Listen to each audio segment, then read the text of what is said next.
Okay, so it's funny because I have this on my screen. Okay,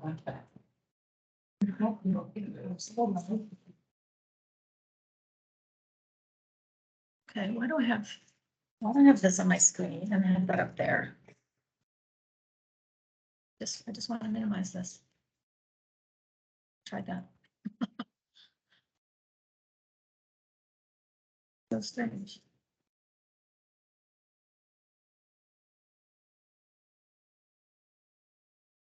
Isn't that strange? Maybe we should try that again. I can sign back in again if I have to. But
Right, the mic's not on.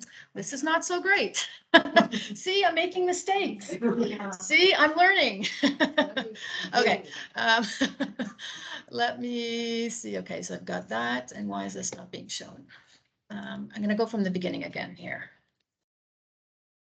You guys tell me in the room here if you can see what's on the screen. You have to be my eyes. Is it being shown yet? It's there? Okay, I'm gonna go from beginning. Come on. It's interesting because what's here from the beginning, it's not showing on the screen here. It's not letting me go to slide.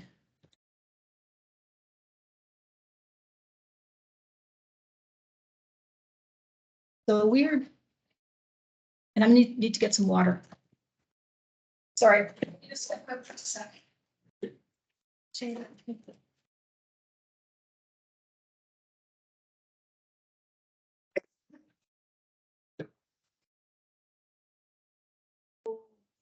Chương đến cái xuyên này không biết cái xuyên này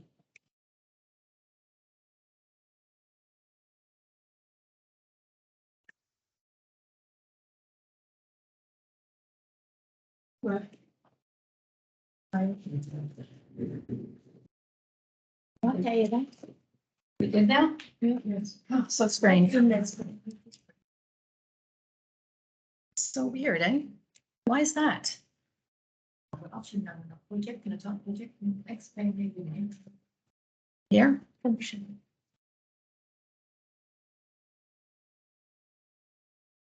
Whoever's on the call, be patient. Just what's on the screen is what's not on my, unless I have to drag it in. It's the only thing I can think that I need to do. Let me see if I go back to here and I do this. Yeah. But then I don't have it down here. I hate that. Okay. Let me see if I can try doing this here from the beginning. Oh, it's not gonna be shown. See, how does this work? Okay, I'm gonna shut down the call. I'm gonna start again. Right, just to start all over again. So who's ever on the call, I think it's only Dat and T.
Share.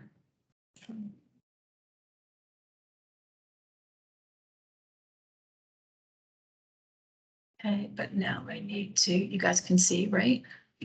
And I just now need to.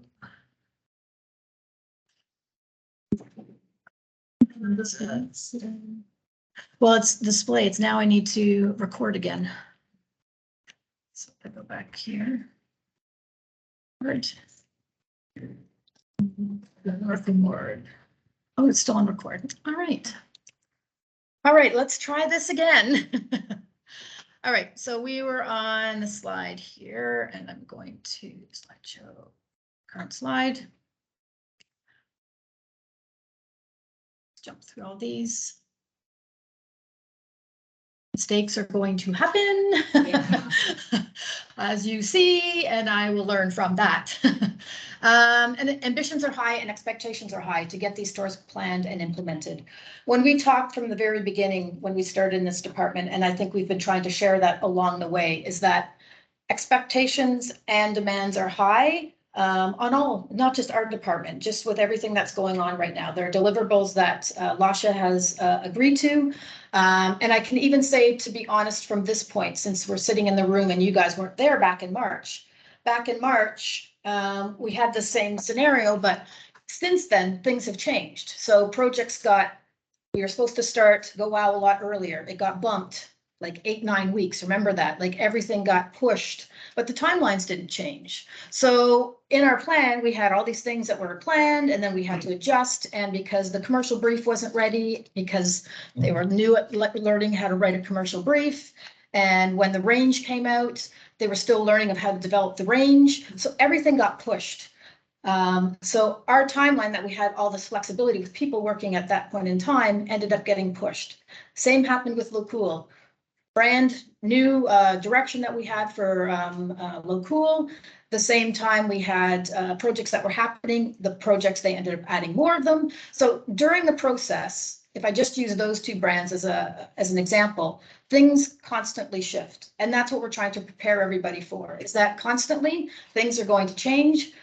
More so even with the smaller projects, but look at what's happening even with Come Home. Like some projects are, coming and they're going, they're adjusting, they're changing, but it's more noticeable in the smaller brands because they're small, right? So something can drop really easily because the leasing manager decided to choose somebody else. So the projects are going to adapt and adjust.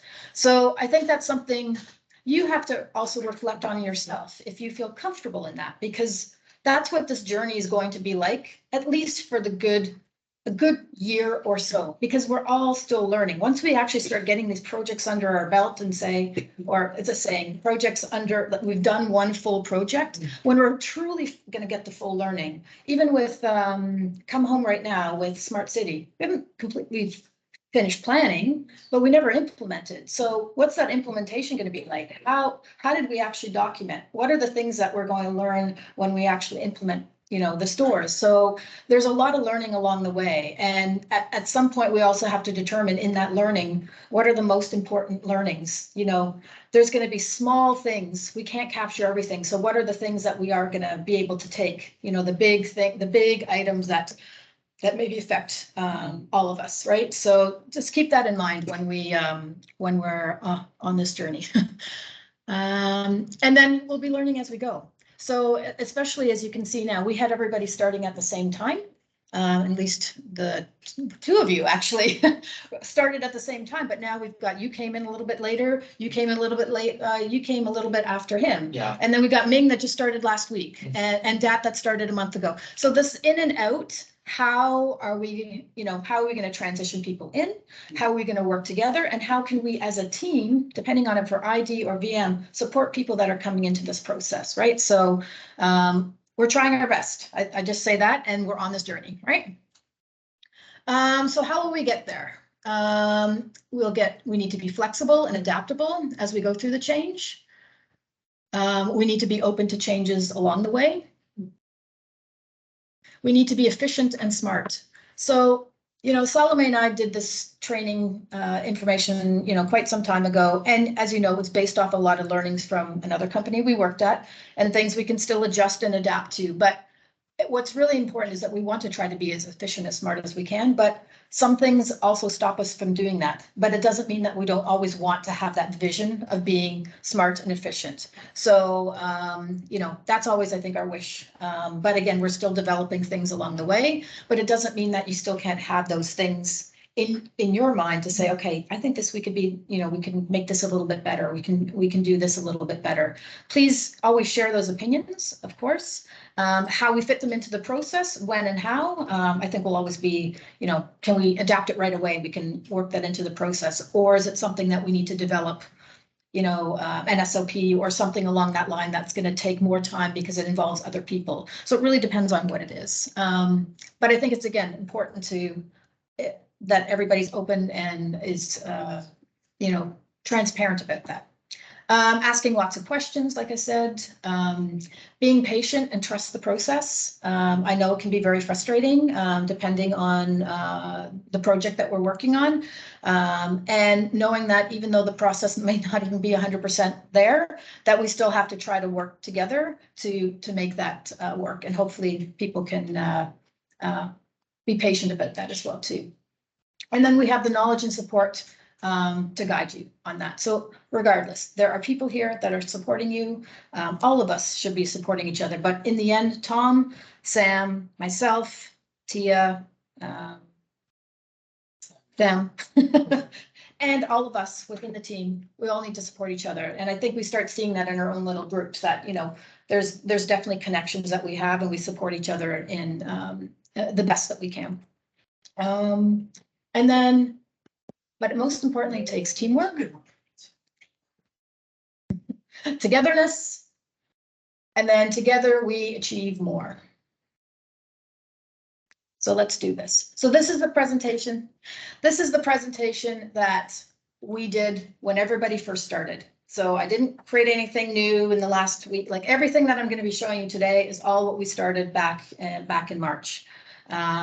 So I just wanted you to be aware of that and come along for the ride on with us, right? So the analogy I used about the bus is because on the bus, if you've been on a bus, it can be bumpy sometimes, right? When you go over that bump, you jump up and down and, you know, it can be a little bit of a bumpy ride. And some people get off the bus.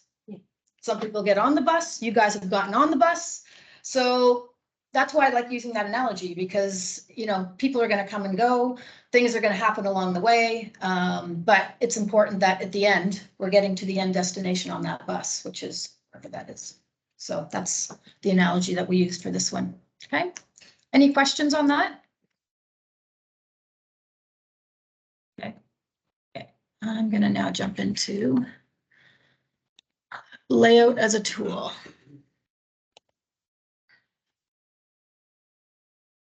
So this, again, exercise might be new for some people and you may have already gone through it, but I still think it's worth to talk about in general. And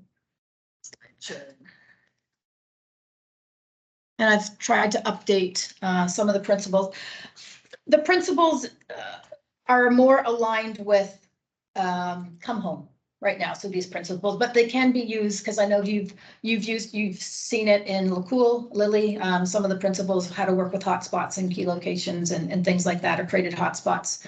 But this principle is more based off of Come Home because it's very similar to the company that we used to work for before of how we want to steer the customer.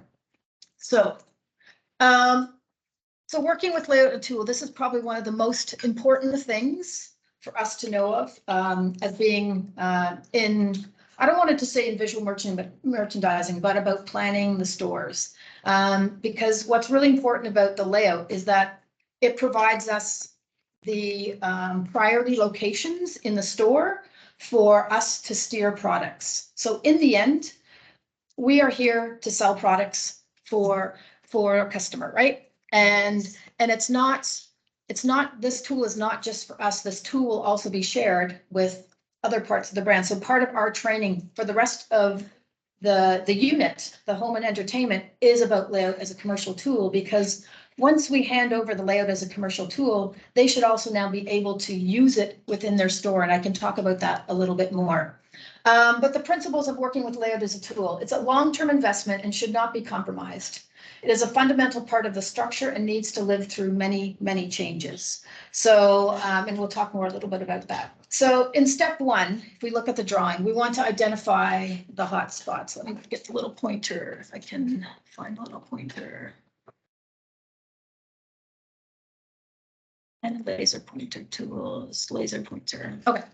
So in the prolongation, the prolongation of the main aisle, decide whether or not to place a hotspot close to the aisle or on the back wall. So when there's always a layout, you always naturally have a hotspot to work with. So either you're going to drive right to the back, that we want to drive people into the back wall, which is what we most like to do because we want to pull people into the department. But there are also some times where we might want to put it right in the front and stop them for whatever reason. It could be that we have something that's specific that we want to have them stop at, or depending on how the layout works, we might want to stop them there. But it's really important that ideally we always want to try to draw people into the departments. And you see that more so in like Come Home as example. So when you're doing one of the smaller brands, It's when you walk in, you want to just have people walk in and maybe walk into an end cap or something like that. So if the hotspot's placed on the back wall, it should be clear, straight through, very, very easy to identify. And then you always need to consider how people enter, if it's from the mall. So again, it depends on I'm going to try to use different scenarios here because this is based off of the come home type of layout. But if you're coming into a mall, you need to know in the smaller brands, where are the majority of the people coming from? Because that's also going to help us steer how we're actually going to get into the store. So if I have 2 entrances to the store, where is the majority of the people coming from? And is that going to help me dictate that's where my main area is going to be? Or is it going to be, the facade is so large, it's like a 10-meter facade, but the other side is only 3 meters. Do I want to have that facade that's 10 meters be as our entrance because that's where we're going to have, majority of the logo and communication and drive?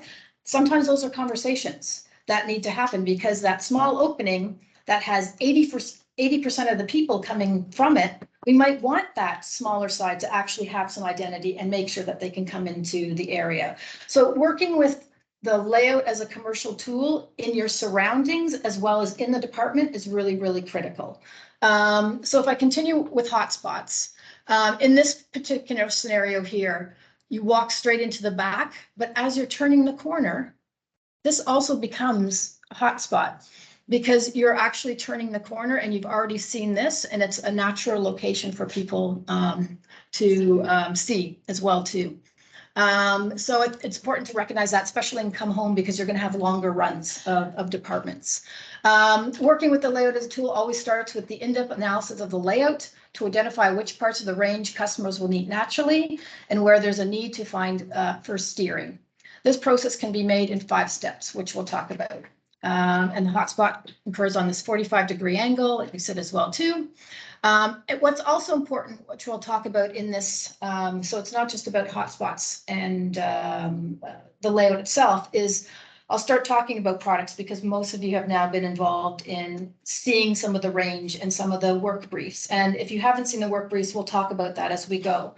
But in the work briefs, they then talk about what are my priority function areas. So if I'll use sofa beds as an example. So if I know that sofas, the sofas are most important, and then armchairs is the second, and third is coffee tables, making that up because off the top of my head I can't remember, then where am I going to put that? So if this is the hottest spot in the layout, I want to be able to see the hottest priority range grouping in that area. So our brief is going to tell us that. So from the work brief that the salespeople write for us, they will talk about our priority areas, and we'll look at one of those briefs later on as well. But they'll tell us 1, 2, 3, 4, 5, 6, 7, and hopefully they're in the order. They're learning how to write briefs as well too. They're not always in order, but we can certainly secure that.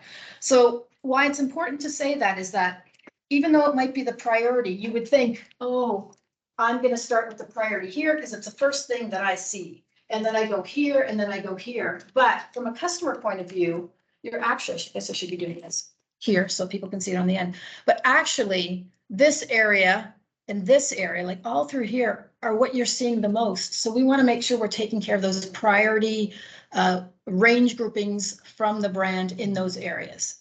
Are there exceptions to the rule? 100%. There's always going to be changes. That's why when we go into these meetings and checkpoints, we go back and forth because ideally there's a sequence they would like to walk us through. But at the same time, there's priorities and then there's other asks within the department. And then we also have other elements that come into it. We might have a column that's in the way that blocks the overview. We might have an emergency exit door that's in the hottest location in the layout. We have other structural elements that also can dictate how things are going to be placed. So I think that's important to recognize is that you can't just rely on the layout, you have to rely on other principles. But what's really important about layout as a commercial tool is that regardless of any layout you have, there's always going to be natural hotspots in key locations. And we always want to define those earlier in the process so that we know how to use them along the way. So that's always one of the first steps. Even when Tom does his layouts for test fits, we're already starting to keep that in mind, knowing that even though there's racking in those locations, we can always move that racking, or we can always move that furniture, or we can always move an aisle if need be. We're trying to find the best scenario for the actual store layout in its end. Okay. Any questions on that? The second is to also identify cold areas in the layout. So, you know, we have parts of the range that may not be so important to us, but still need to be shown. So we can also identify them. Sometimes we don't always show them on the layout, to be honest, but it is important to know that there are cold areas in the store, and they're not going to be seen by a lot of people unless they're actually drawn into the department. So, but it's also good to recognize where those are, so that if we're talking about the range and when you're talking to your brand, because again, we need to be the experts about this topic, is that they understand why it's there. It's there because it's not the most important part of your business. We have to choose locations within the area that we need to do that, because they might say, by the way, why are you putting it on the back? Well, why are you taking care of that? It's like, well, remember, if you go to your work brief, everything is going to be defined by the work brief. If you go to your work brief, it says that that is your 8th priority. So I'm putting it there. I can't have everything in the front for you to be seen. If you want to change that, then you should maybe look at adapting your brief, or really questioning, well, look at the sales. You're not getting a lot of sales with that. So why would you put it in the hotspot, or why would you put it in an area that's as visible, right? So it's about making those choices, and layout. That's why the layout is so important for us, because it can really help visually show other people how we're taking care of their priority areas and their non-priority areas. Okay. Yeah. If in the code area, we identify that the products to we display the products in the lower priority, right? Yes. But if we still display it in the cold spot, that means people get less chance to see it, so we may get less sales. Yes, but what I just said is that in that entire, so the list, when we take a look at a work brief, there's going to be what are their main priorities of focus in those categories. So if I use lighting, there's table lamps, there's wall lamps, there's outdoor lamps, there's accessory, there's bulbs, there's all these different components. They all can't be there. They all can't be there. So, and they all can't be in the forefront. Doesn't mean that we're going to lose. Hopefully, with the layout as a tool, we're driving them in there. So if you use that as an example, like we're driving them in here, but hopefully even over here, we might be able to steer somebody back here. If we put a perimeter, I'm going into detail here now, but if we put a perimeter break there, we can draw people in here to get them back there. So when we'll go a little bit further in this, so that you can see, it'll actually be the next slide, this one. So if we create hotspots now, so the third opportunity is create hotspots. So naturally, you're going to walk into the hotspot and you're naturally going to go along the path, right? That's all natural. So in this path, is there an opportunity for us to stop somebody along the way? So it's not, as you think of a long road, it's not just a long road. So maybe we can stop somebody here. And if we stop somebody here, how are we going to stop them? That could be visual merchandising. We can do a different display technique. We can have a racking configuration that's different. We can have a banner or something that's stopping us visually here to draw us back here, which is another opportunity for us to go into. And when we get them back here, oh, look, when they turn around, there's the cold spot, right? So there's ways within the layout, as you can see. So the created hotspots is now, in order to steer customers toward the identified cold areas, we need to create created hotspots. So all along the way, if we can, we try to do that. So I'm already going to say, in our small stores, we don't have a lot of opportunities to do all of the things that are here. This is always going to be a wish position, but we can always think about created hotspots being in the layout.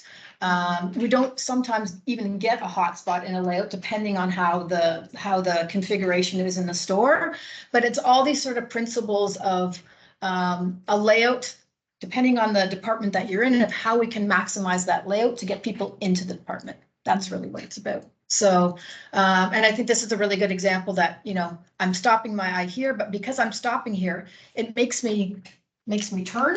Yeah. So since it makes you turn, means you get to look at the back wall. Yeah. And then same here. Stops here. Yeah. naturally, and hopefully, again, something maybe visually different that's stopping me on that back wall. Okay, This means it will sit near to the cover. sorry, Meaning this created Created hotspot? Then it will sit next to the cover. and not always. So again, in this case, yes, we want to draw them here, but we might not even have, so if we continue along the path here, let's just say this is the end of the department. There's no cold wall anymore, right? But this is a longer run and I still want to create, I think the next slide will show it, or maybe not this one. You'll see it at the end. When you see a full package together here, I'll go there next. The fourth one is the backflow.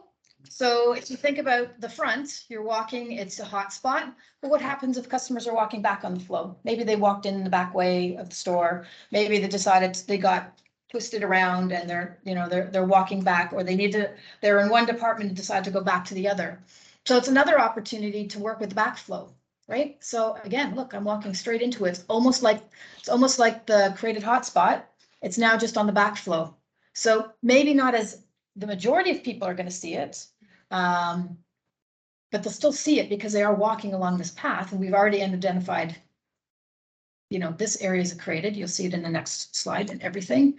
See, so when you look at entire layout, I've created a hotspot, stopped here, go to the back.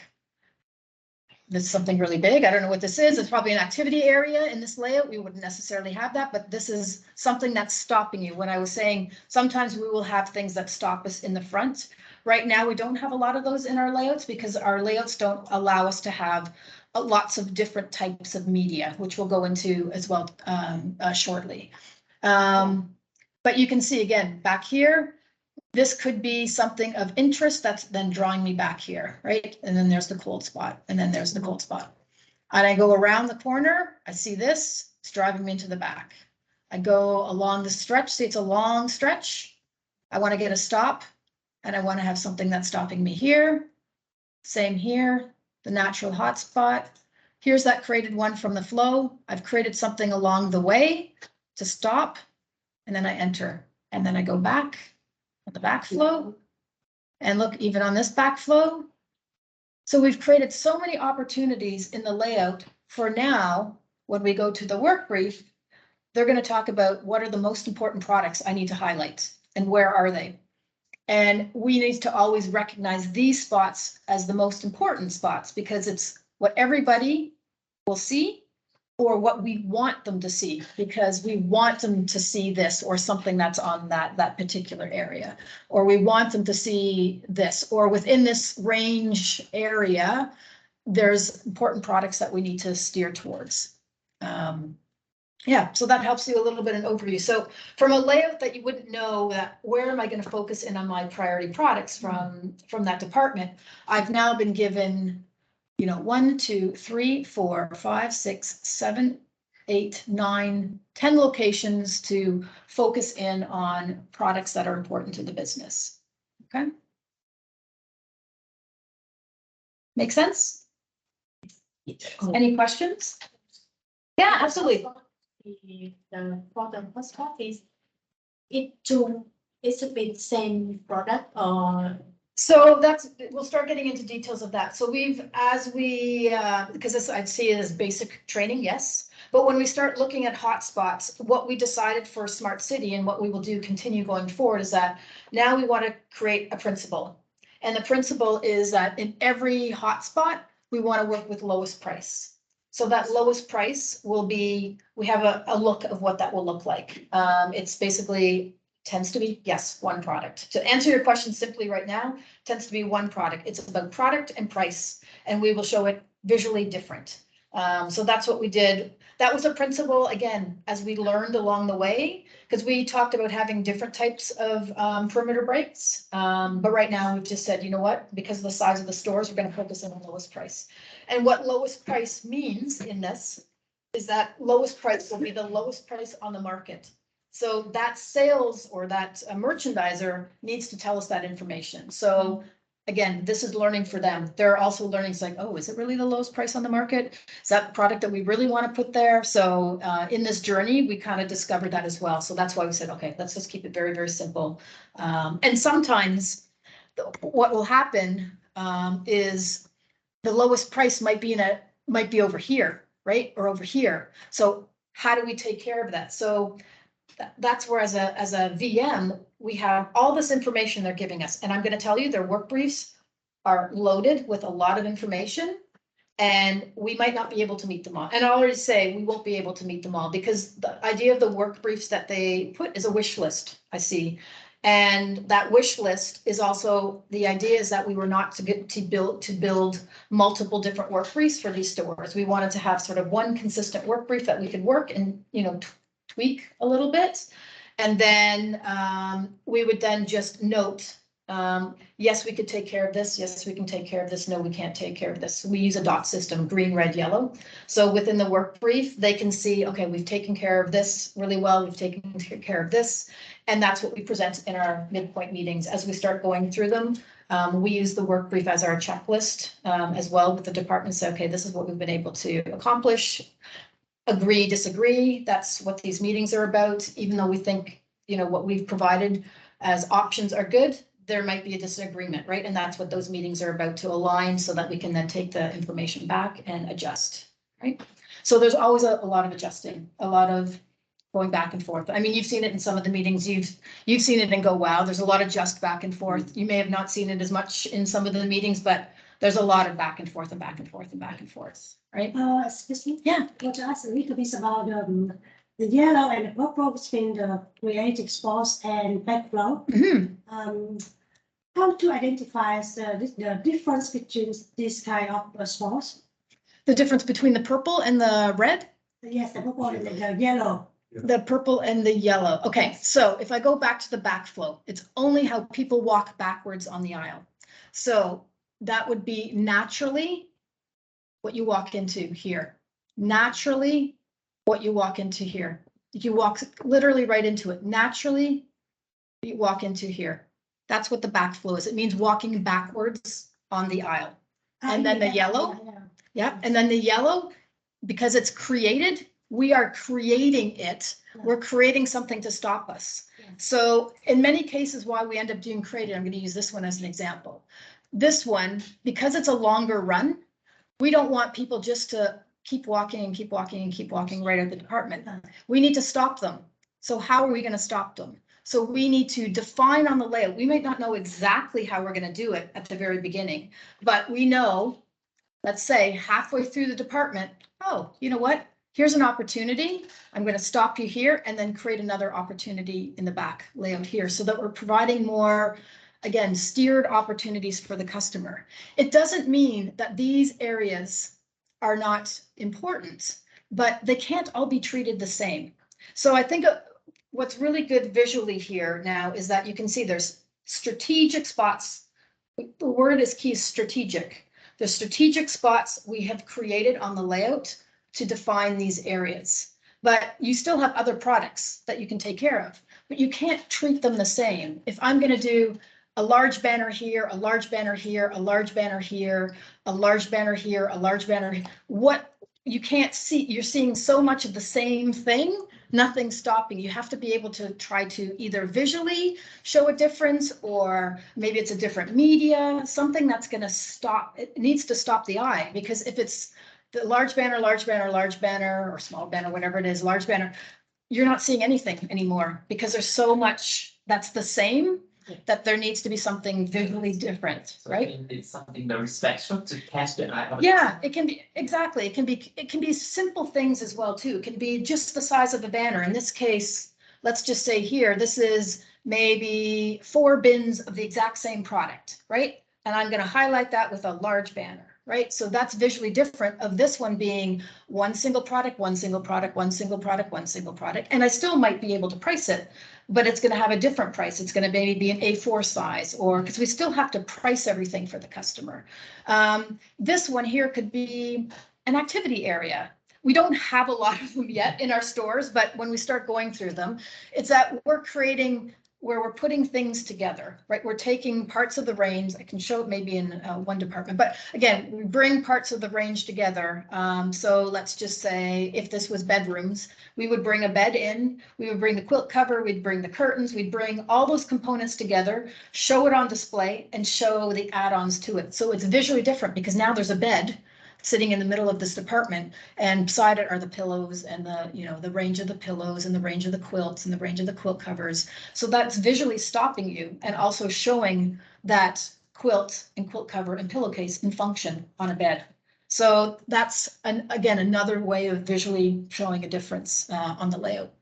It's just that more and more, especially the small stores, where we have a lot less opportunity to show these types of things. So hopefully as we start getting into larger stores, we can start seeing them. But again, there are other ways we can visually show the differences. Okay. Well, as I can see on the left, we have the red spots, right? Mhm. That red spots can be backflow. This also can be a backflow, right? It's not, because you're not walking backwards on the flow. So if I was walking in backwards, that would be purple. Yes, Walking no, this backwards. also can be the purple. How? Because The because now I'm walking this way. This is the way, so this is the arrows. This is how customer would be walking into the store. Hot, that's why this is hot, why it's not purple. It's only, purple is only when you're walking backwards. So only if you're coming, so this is the main traffic, so let's say 80% of people coming this way. Yeah. But let's say the person is in this department and they said, oh, you know what, I now need to go back to the department I was just at. Maybe they didn't even see what was going on over there. I'm gonna go back. And now they're clearly seeing This one the can be backflow. red. No, because it's a backflow. I know. It has the principles of being a hotspot, but it's only because you're seeing it on the backflow, Okay, right? this is on the workflow. Yeah, this is the workflow. Yeah, and if you guys need to describe it in Vietnamese better, you can certainly do that. But it acts like a hotspot, just only for the people that are walking backwards, right? So like this instance, right, you're walking into the red because it's the main traffic, red main traffic. Yes. Now backwards, I'm walking into the purple, I'm walking into the purple, I'm walking into the purple as a hotspot, okay? Right. So again, I think it's what's really important is that it really can help. These locations can really help define locations. It can also help define how we want to work with vitality, how we want to work with inspiration, how we want to work with key priorities. So it's really important for us to really understand this when we're talking about it and utilizing it in a lot of the handovers that we do or checkpoints that we do, that we really understand how we're working with our layout. And especially when it comes to when we need to work with the priority products, we need to make sure that we're putting those products in those spots. And you'll also see there's going to be more products than there are those spots. So we have to define, and sometimes we can't define them on our own. The expectation is that we can't always make the decisions. There's the merchandisers who have purchased the product and forecasted that product for a certain amount of money, right?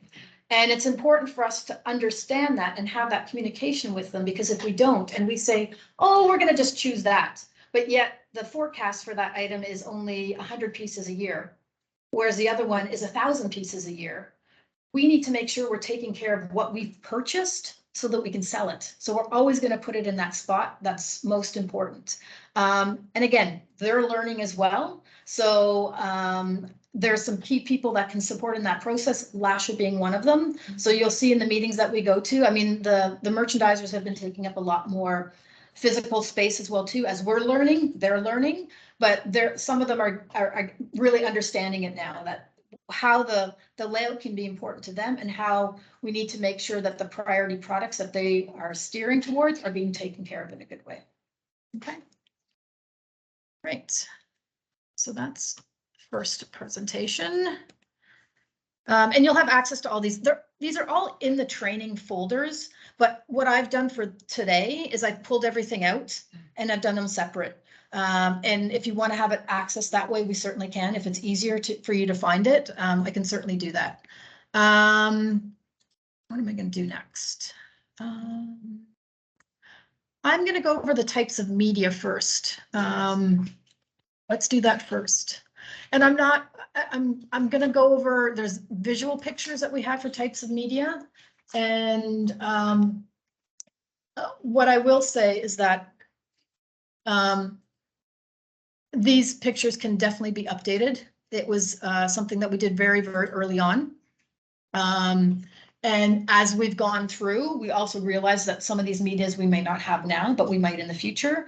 So I'm going to spend more time on the medias that we have now, as opposed to going into the other ones. So I don't want to get it too confused. And I really didn't know how long this was going to take today. So I said, okay, I need half a day. Let's see what I can get in. Okay, so the media types. Let me go back to pointer here. Laser pointer. So activity area and activity podium.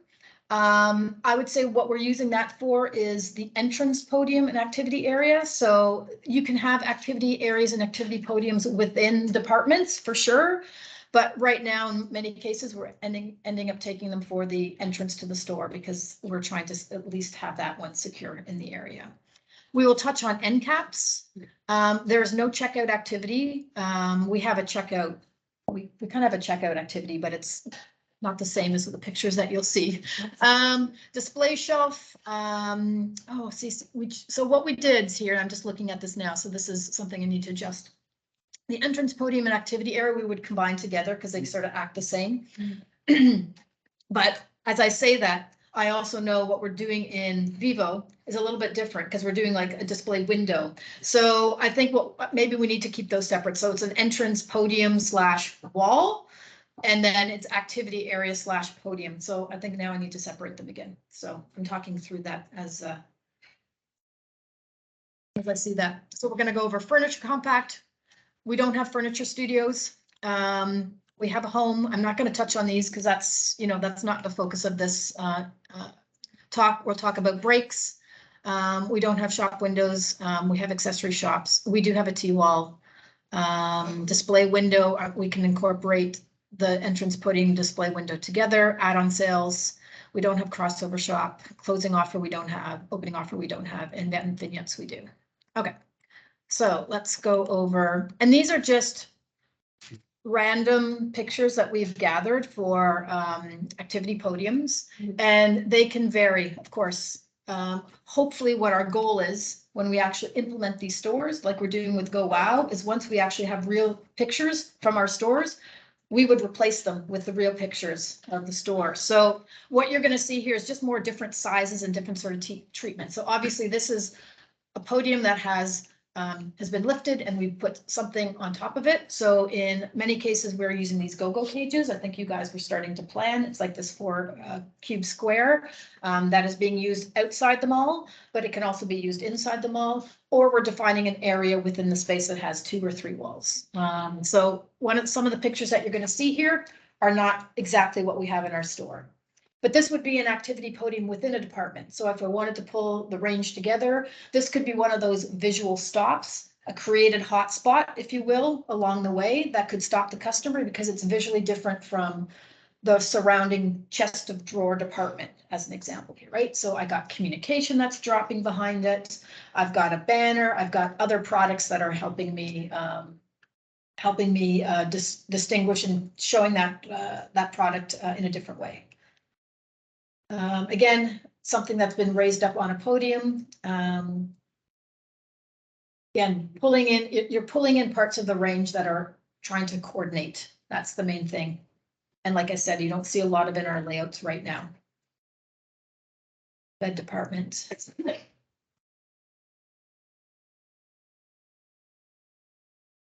Okay, and then an end cap. So an end cap is a product is where you will most times just see one, or it could be a family of products together. We've been trying to focus in on one product, 1 or 2 products, one with an add-on. And I'll tell you what an add-on is shortly, but basically it's the end of rackets, right? So this, you can say it's more than one product, but it's actually, in this particular case, it's a kit. So they're showing this, what all you get within this area. So with end caps, they can be treated differently depending on what the product is behind. But in most cases, our end caps are going to be very similar to something like this. It's showing the product in function, and then the product is sold right below. Our wished position in all accessory shops is to have them flexible. So what that means is that on the layout, we would not plan for them. We would plan everything else and keep those flexible. The reason why is that we want to build in flexibility. So if there's a sale that comes on, or if tech comes, if there's going to be certain events that come throughout the year, and we want to have those areas flexible to change the range. And it also helps customers with the change of the season and the change of vitality. I mean, we're always going to try to focus in on the hotspot ones and the key location, or sorry, the hotspots and the created hotspots first, always.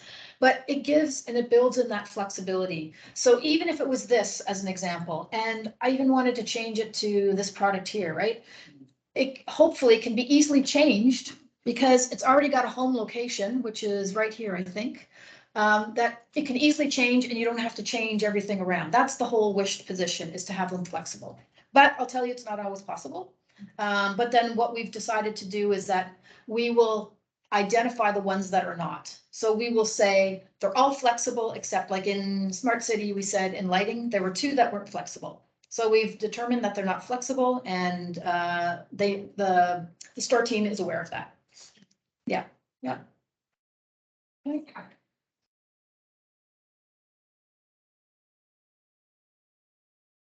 Again, different sort of treatments. In most cases, we try to highlight it with a banner, but again, we have to be strategic of how many banners we want to place. But if we're determining that it's in that created hotspot or hotspot, hopefully that's what we're going to do with a banner, and treat it differently than the other products, because we always have a price tag, right? There's always going to be a price tag location, but this is quite key in the overview, right?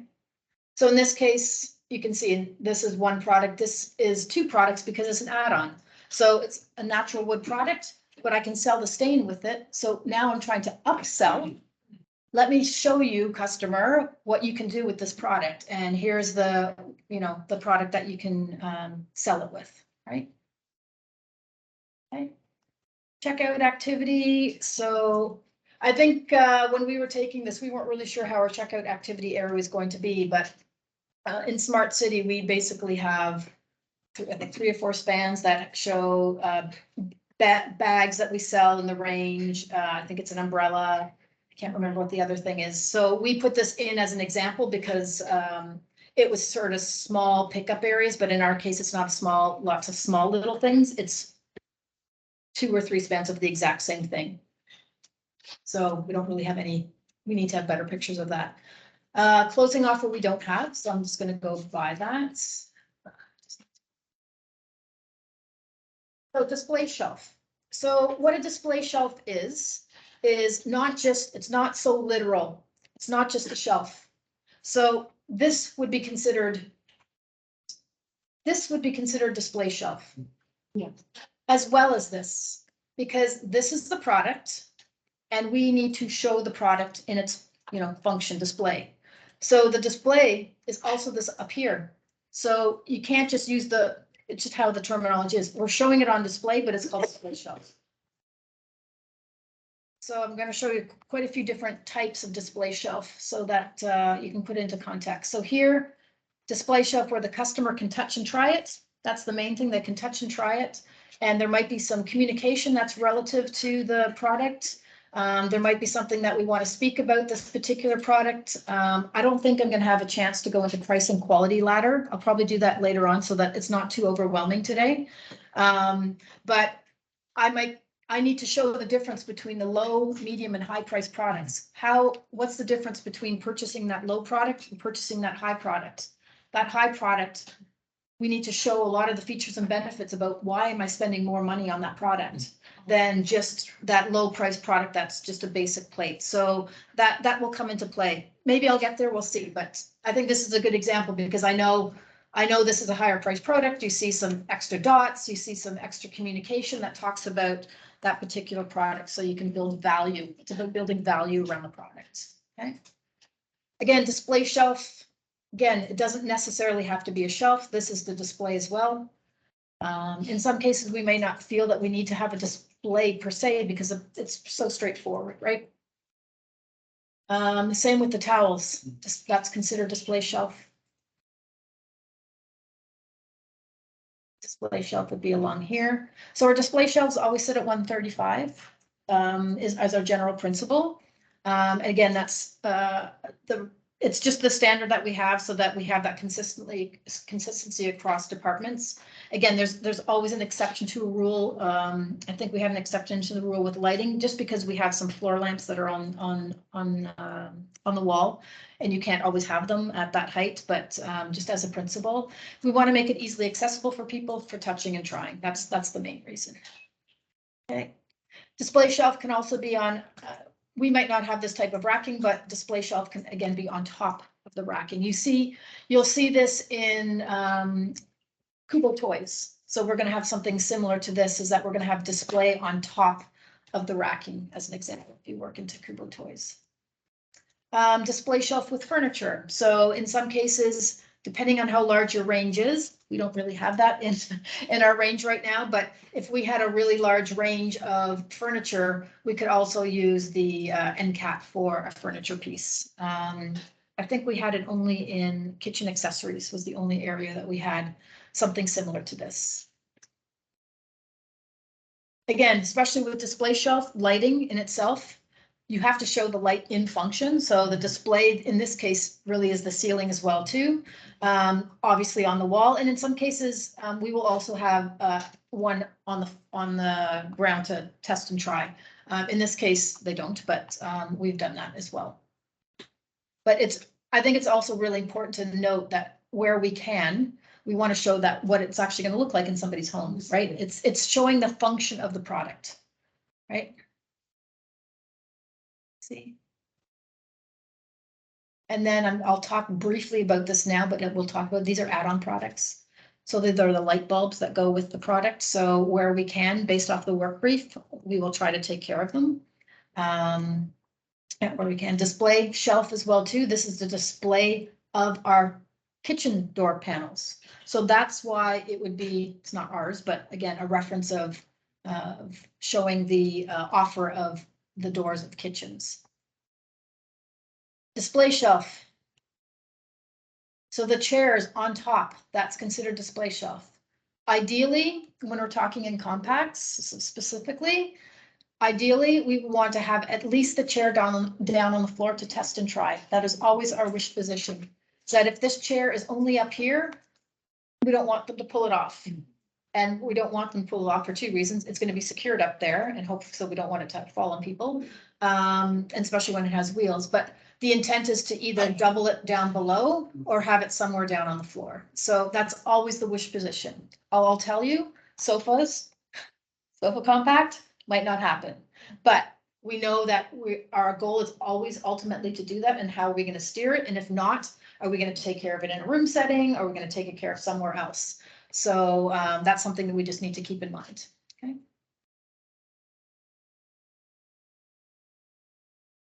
Display shelf carpets. So again, how do we display carpets? In this case, there's a rack that shows the display of carpets, or this type of rack, that's the display. Another example in dining of stools.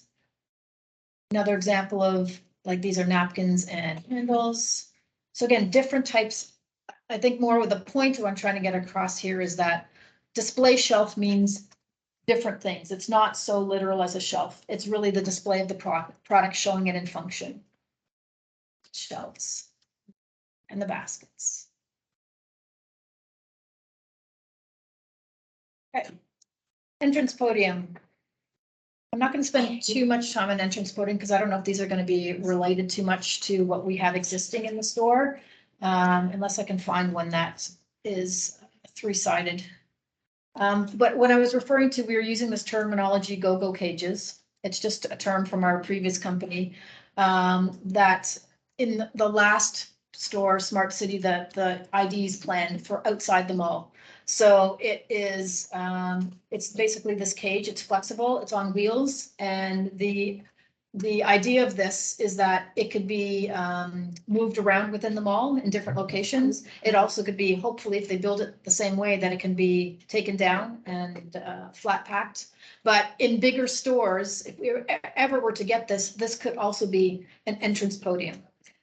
So a lot of the stores that we used to plan years and years ago, this would be the entrance podium, and there could be 2 or 3 of them beside each other because we had the space to do that. So, but right now we're not. We're not. So again, it's just an example. We might have a wall instead that we're dealing with an entrance. We don't necessarily have floor space, so there's different ways of treating it. But now we have to really think about in our space how we're going to treat it. We have some examples how we will take care of the entrance podium in at least Vivo. I don't see this must be right. Yes, exactly. But what I was saying is that what's different about it is that Cage is that it's outside the mall. It's not inside the store. It's just that the references I'm showing is when we use them inside a store. Our stores are too small right now to take this in the front. So we end up doing it within the walls that we have within the store. Yeah, like these are all too big. We'll never be like that. But also for, oh, we don't have an entrance either, so exit, so I'll bypass that. Okay, furniture compact. So furniture compact, the main purpose of a furniture compact is to show the width and depth of the department. Shows of the offer. So we want to show all the types of beds that we have. We want to show single beds, we want to show double beds, we want to show different styles of beds. We need to show the bedside tables, and we always want to group them by function first, always. So and you'll get that information in the brief. It'll be divided, and actually even when you get it, I think the girls have already started for you to like, what is the sequence that we want? It's really important that everything is by function. We need to make sure that it's clear for the customer for what they're seeing.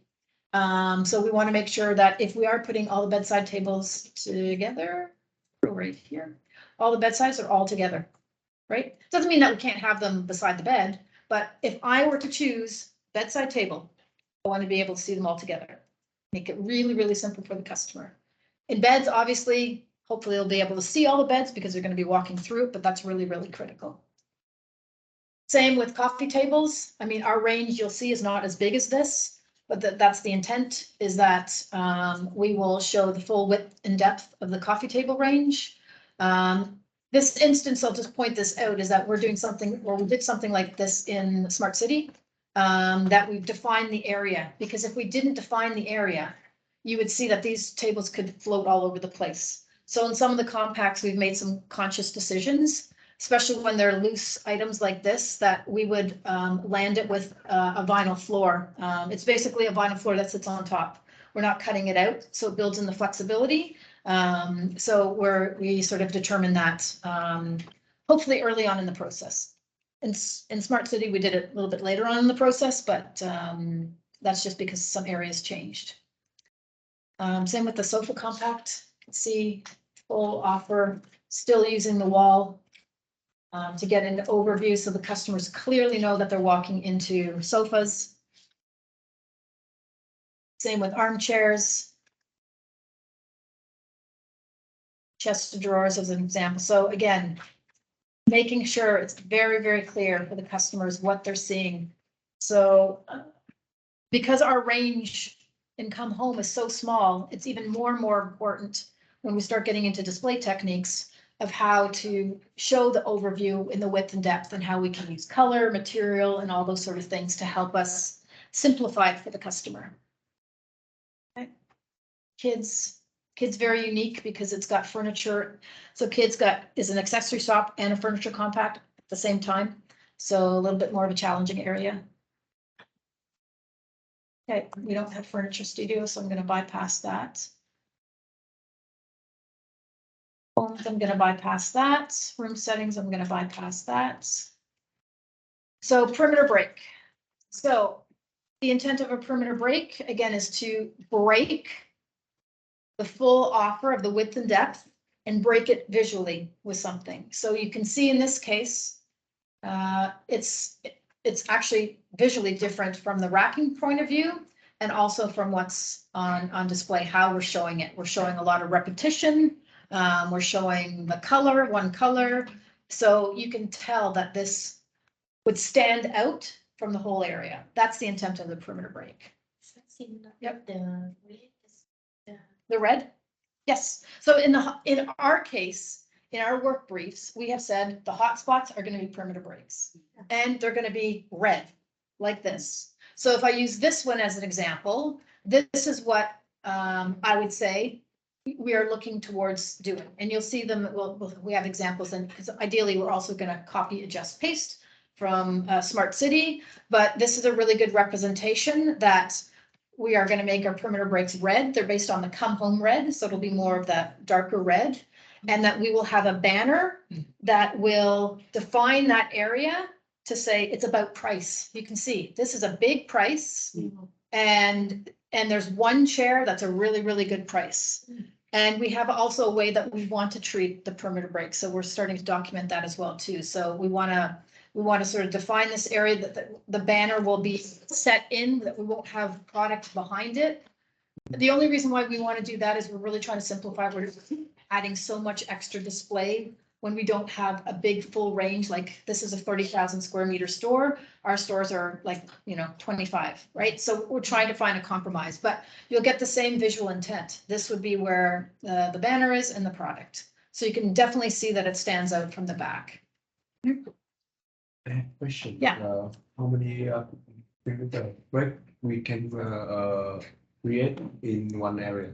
Well, think about layout as a tool. Just go back to the layout as a tool exercise. Okay. Right? So the layout is going to help us define what that is, right? I can put in the create spot or backflow or red. So in most cases, we've already defined where they are in the layout. Mm. But hotspot first, always on the back wall, and then the created would be other one. And we have to determine where that created one would be. Where does it make sense? So the created will always be that sort of long sort of length to try to drive somebody in. So, and that it also depend on if it's a lowest price, because lowest price is the only perimeter break that we're choosing right now.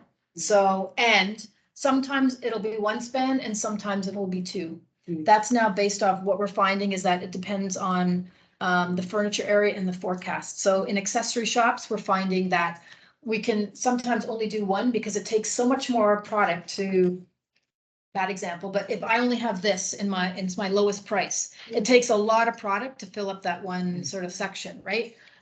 So we might choose to do it a little bit differently. If it's one span, but I can show you examples as well too from Smart City because you guys weren't all involved in them. So these are just some examples. It's not our examples because now we have a clear way of defining them. But again, very, very similar. It's about price and product. Volume in most cases, volume or repetition is going to be really, really key to make it stand out visually from the surrounding areas. Okay. And again, even though we're showing you other colors, maybe in the future, we might steer and start showing different types of perimeter breaks, but right now we're just going to focus in on the lowest price.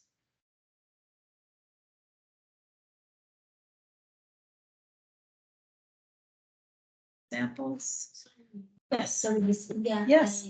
As I know, the recipe, the same SKU or that's right. Same SKU. Yeah. Yes. Yep. Yep. So. The SKU can different the colors. Can. So yes, I believe every article, so even if there happens to be 3 colors, they'll all have their own SKU. If that's what you're asking. It's I mean it's the same the SKU can different color in the SKU. No, I believe what they've done is that if there's 4 colors of the same pillow, they will all have separate SKUs. Yeah. So that, yeah, because we've had that in the past where you get a mix of different colors and they all have the same SKU. I believe in this range, we don't have any of that. From what I remember, there's none because it causes confusion. And then it also, when you start running out of that one color, let's say there's a blue, red, yellow. Yeah. Then all the cushion that sells out is the red and we have blue and yellow left. you can't order more of that one color. You have to order all of that color. So ideally, the goal was always to have one SKU for one color Okay. of product, okay? Okay, so accessory shop. Accessory shops, again, same as compacts, show the full width and depth of the accessory items. So it's the same thing. You want to be able to get a good overview of the product. So in instance, you want to show all the book covers, you want to show all the pillows. You want to get a really good overview for the customer. Same with here with the jars, clear overview for the customer. And you'll see our wish position, especially with Come Home, and you start seeing it here, is that we want to see things repetition and very, very similar. We want to keep it really calm on the eye because we don't have a lot of SKUs and article numbers. So in some areas you might see lots of unique things. We're trying to keep it really, really simple.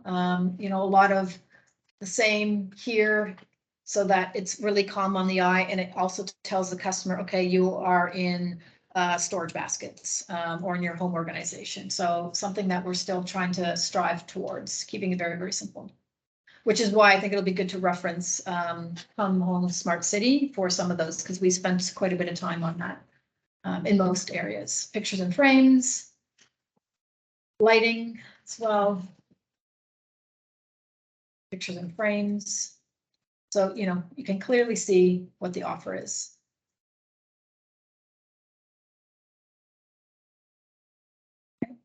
T-walls. So T-walls normally are shown in between room settings.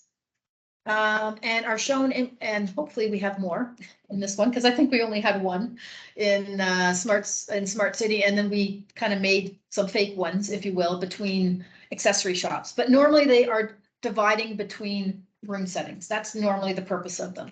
But the purpose of the T-wall, which is then why we need to align, because I think there was some confusion the last time around, is that who's planning them, as an example, is that we need to know what product interiors. Now, as we've talked about interiors, we need to know what product from that room we can actually put on that end.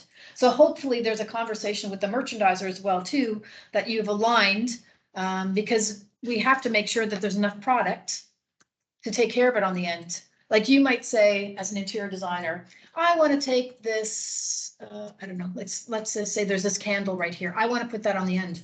Well, maybe we don't have enough stock of that candle, right? We need to make sure whatever accessory item that is either from either one of these rooms, normally it's the room that you just left to follow it, is that it's accessible. And we don't know what that product is until you actually get into the detail. So I think that's something that we, going forward, need to align on so that we can work that a little bit better, so that we are planning it in correctly in our timing. But that's basically what a T-wall is. It's a product that's from the adjacent room settings. If it's not from the adjacent room settings, what we've done in a compact, so we've done it in between the kids department, is that we use the kids department products as a T-wall. And we also had one in between bed. So we had it between home textiles and one in home decoration. There was a T-wall in between those. And what we said to that area is that we would flex them between the departments. So if that department wants to use it for TET and they have offers for TET, then that one department would use it. The next department, again, would use it for a different product. So same thing, flexible. That's not a home location. It would not be where this product lives ever. This footstool for kids would live in the kids department first and foremost. And it gives us, again, another opportunity for us to sales steer a product within the store that is important to us. So, so that's why some cases we might see repetitive products throughout, because we know that we stand behind that product, or we have, you know, really good sales information that we hope to get from that product. Same if you were in a kitchen, obviously maybe the frying pan is the add-on product. Notice boards. So again, different treatments on the T-walls. Perfect example here, carpet there, carpet here. Or carpet or blanket, actually, sorry, it's the blanket. Okay, and it'll always have a banner as well too. Okay, display window. So this will now reference more to the display window that I think it's in Vivo, where we have the display window. Or is it Latte? Why am I drawing a blank? I'm drawing a blank. Where we might have the area that's quite thin, that we can reference, something like this. We are thinking about doing something like this in the stores going forward if we don't have the actual, activity area. So these are just references that we have, and we have more references that we can add in here as well. Vignettes I won't talk about because, we already have done that. And that's it for medias. Any questions on medias? This is not the one that I wanted to do. Okay, it's not the one I was wanting to show, but I'm going to show this one because I don't have the other one pulled. So when it comes to display techniques, let me see if I can make this a little better. You know what? While we have a light on, do you mind? We can turn off the lights. It's just right on the wall over there. Just realizing it's not so clear for you guys. I'm seeing it on my screen. It's on the wall right there.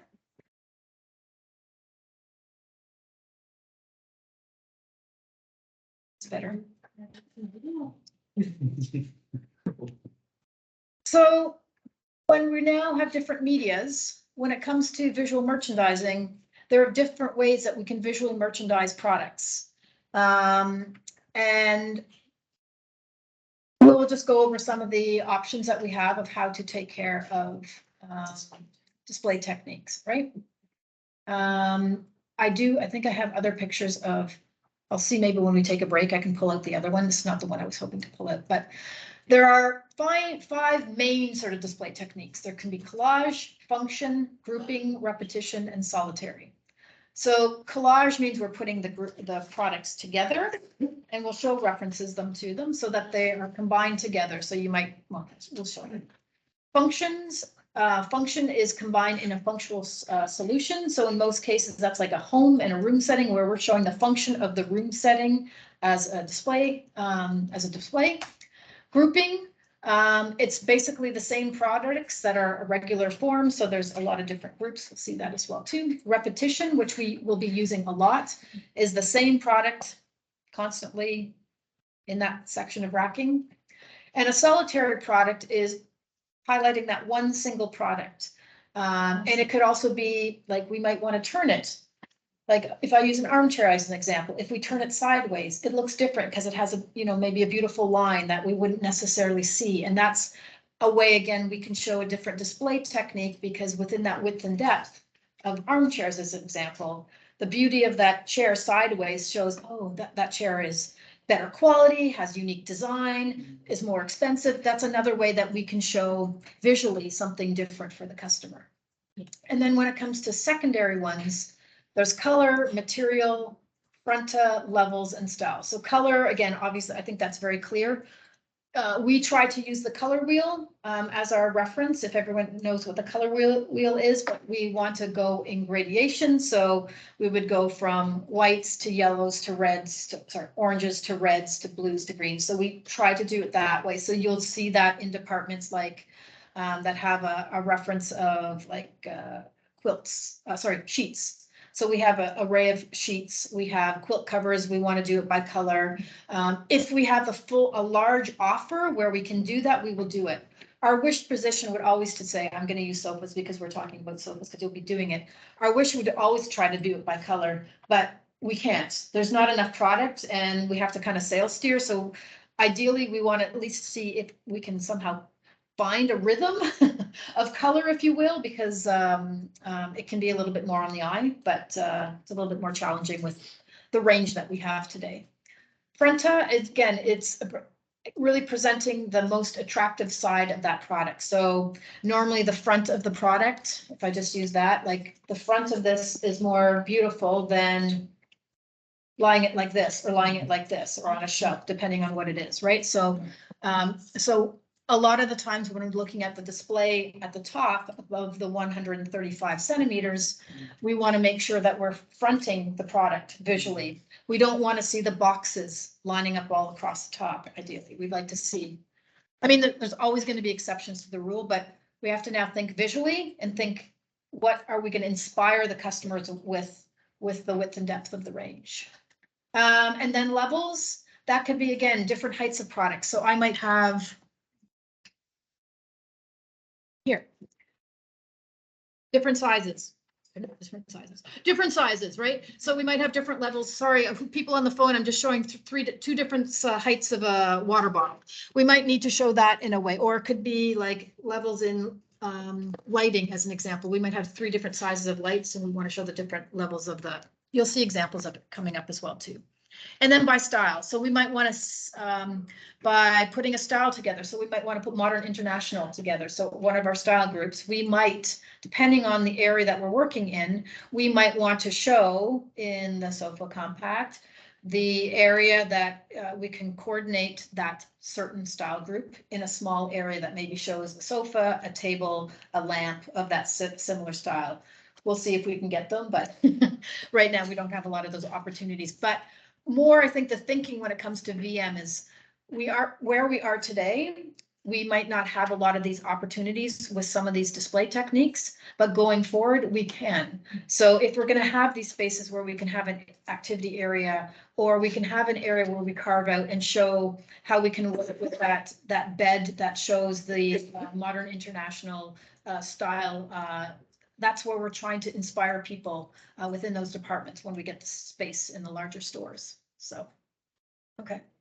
So then the choice of the display technique is really determined by the visual and characteristics of each product. So it's really important when, if you're new to the product, which some of you are going to be, that you really kind of take a look at that product and what are the needs, like what are the things from that product that make it help you.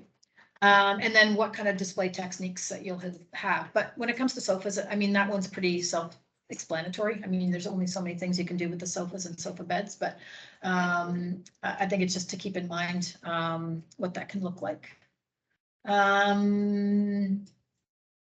Just see, let's get to the pictures. So here's an example of a collage. So they've brought together,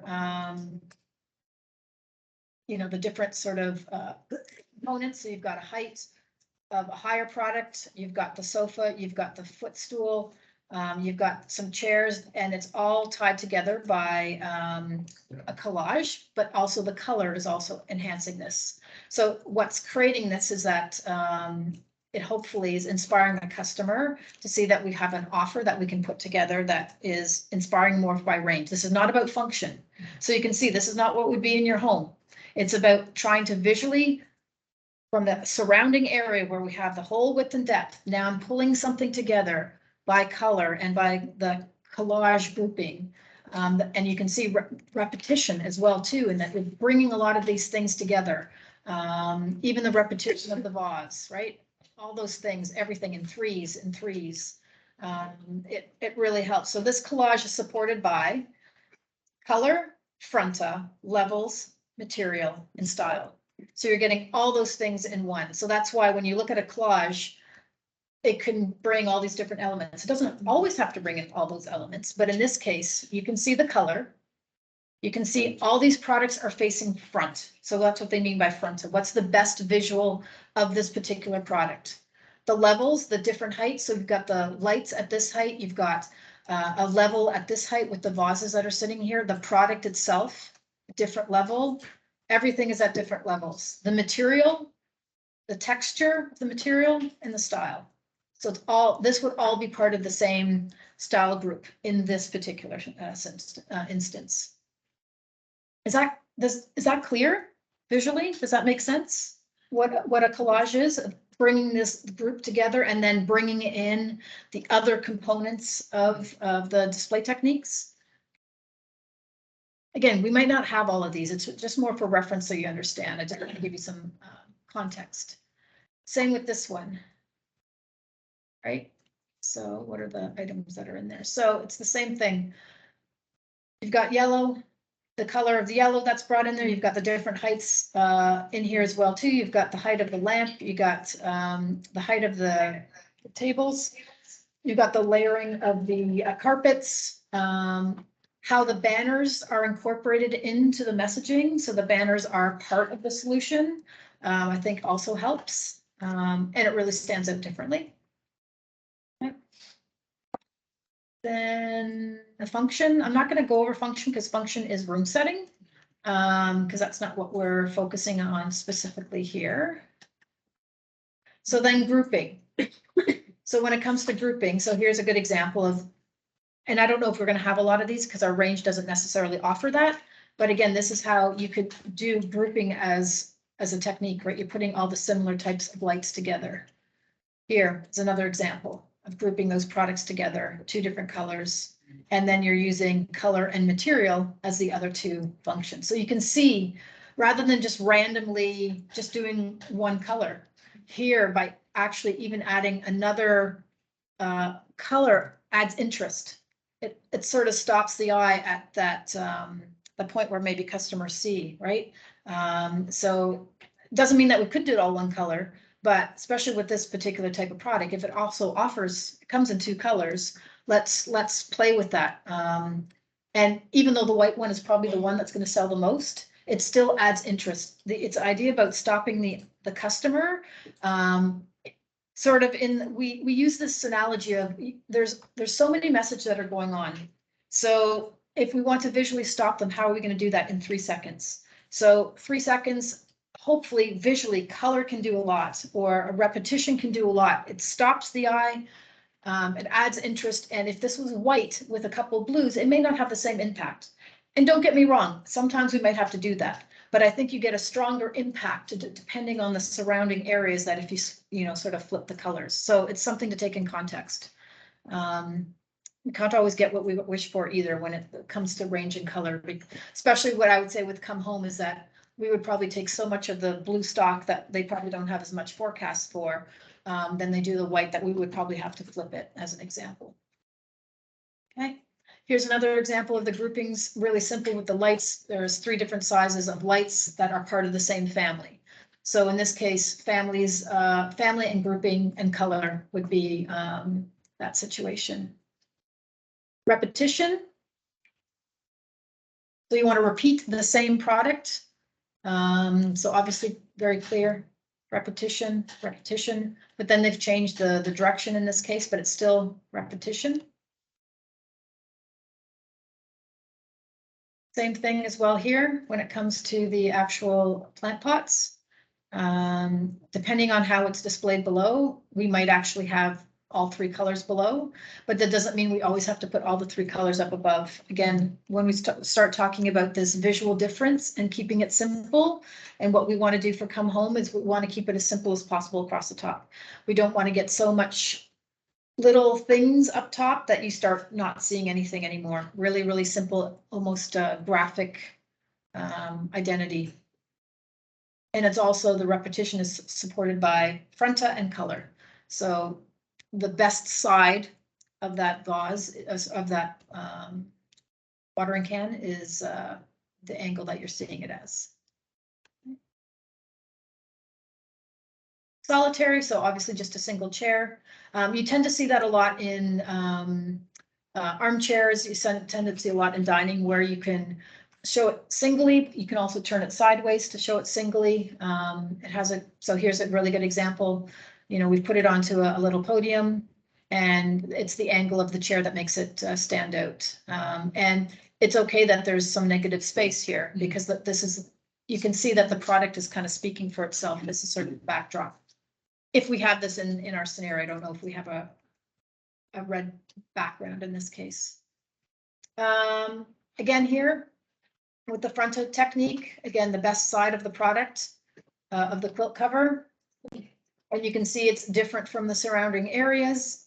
We're doing it flat instead of maybe on the side, as an example. Sofas, so display techniques, running the sofas up the wall. So this is solitaire display. So in sofas, you will only have solitaire in most cases, because we can only show one. But the intent is, again, when we're running it up the wall, that there is at least one. Doesn't have to be the exact same. Like if there's a 3-seater up here and the 2-seaters down here below, we can have the 2-seater down below, because they can still test and try it, even though it's not the 3-seater. Same thing with the chair.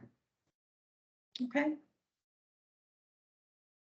Couple examples there. This one can be good the Fun Star and Solitaire. Yes, exactly. Yep. Yep, exactly. Exactly. Okay, good. Do you guys want to take a break? You guys good? You want to keep going? Yes, for sure. Yeah, I'm just gonna take 5 minutes because I need to do a technical. And then we can jump into the next one, which is, I'm gonna show you the principles of how to plan a compact. Okay. So guys, I'm just, whoever's on, I think it might only be Dat. I'm going to pause for a moment.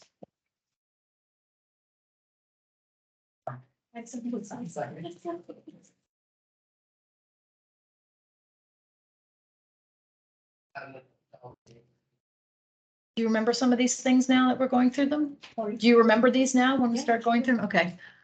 Wasn't sure how I much. still Okay, good.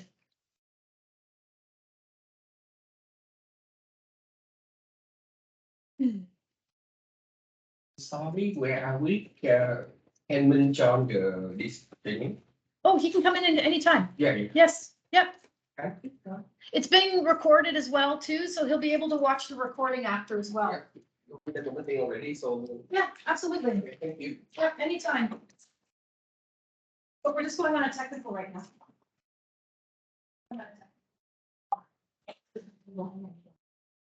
Last xong em cái mặt bây giờ em mới làm bài cho nên rất là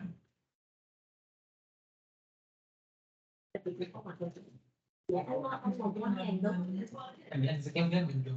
Dạ cái địa chỉ anh cứ để trà sữa đồ dưới là được. Tại sao anh sẽ phải nói em trả tiền không mình đổ. Có gì Dạ thôi em có làm gì nha.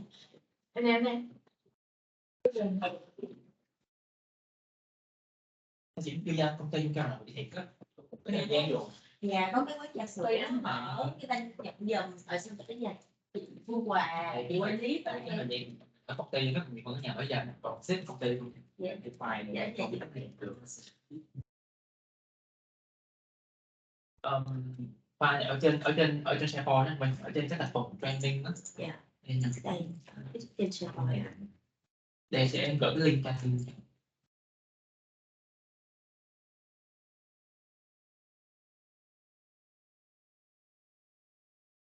to thì brand thì tôi nước mình đó tôi đi xem nhiều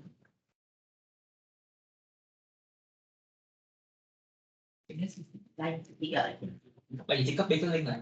các bạn anh Minh nhà mình về đi anh Minh Minh ơi Minh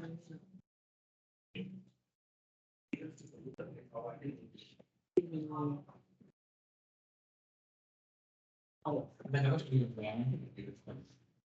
quên bị tìm bị mình mình 11467 mình đi kiếm mình rồi đỡ lên cho em mở lên cho anh Minh ha giờ coi coi được không hôm nay giọng 500 cái giọng mình đang sụp nguồn đó. Giọng mình bị sụp nguồn rồi. không dữ quá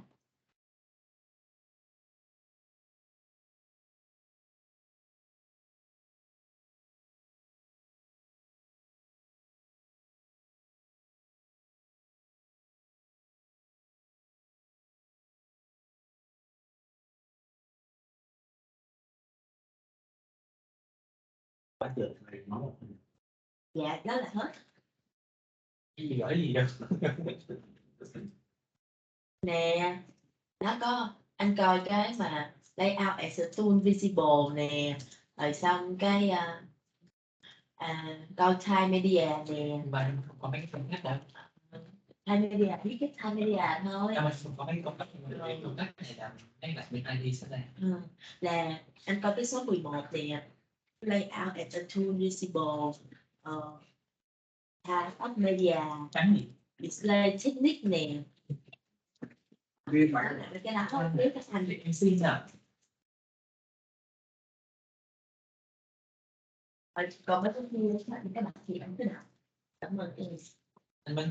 là ba cái đó là quan trọng á là người ta cô nói về ba cái đó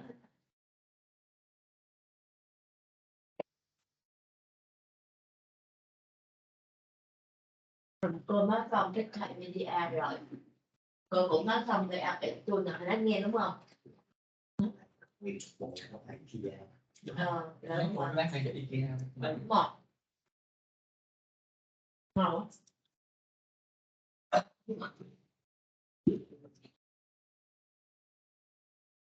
Mình nó cứ ghế cho ngồi, nó ghế cho ngồi đường này nè. Giờ còn 2 chỗ. Giờ còn 2 chỗ. Một là ở phía này, cái trên cái cô. có cái ghế nhà mình Còn không thì ngồi đây, anh chặt tại 2 vì chỗ. nó biết mình phải quay cái chỗ này cũng không phải Đúng rồi, anh lấy ghế anh ngồi bên sau. Dạ. Này, em với cái cảnh qua ngồi trên ghế. Lại gì?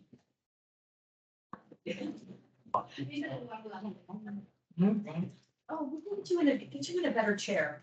Come on, you can't sit, you can sit, you can sit up here if you want. Well, actually, I don't know if that's gonna be easy for you to see. It's hard for him to see. Let's grab another chair, though.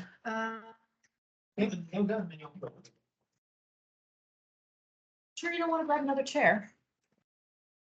Okay, you know what? I know I have this presentation up, but I'm gonna go back into a folder and see if I can do the display techniques.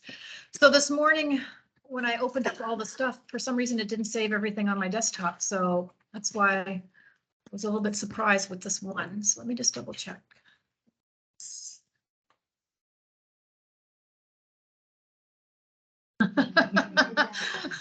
That was lucky.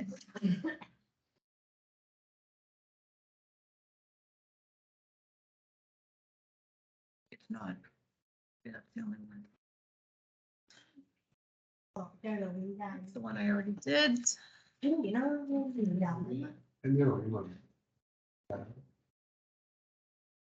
gì nữa nhớ gì không để nhưng mà em biết đó đi chúng ta này đi ra Okay, I guess I changed it. All right, I will go back to. ra không biết em biết em không hiểu rồi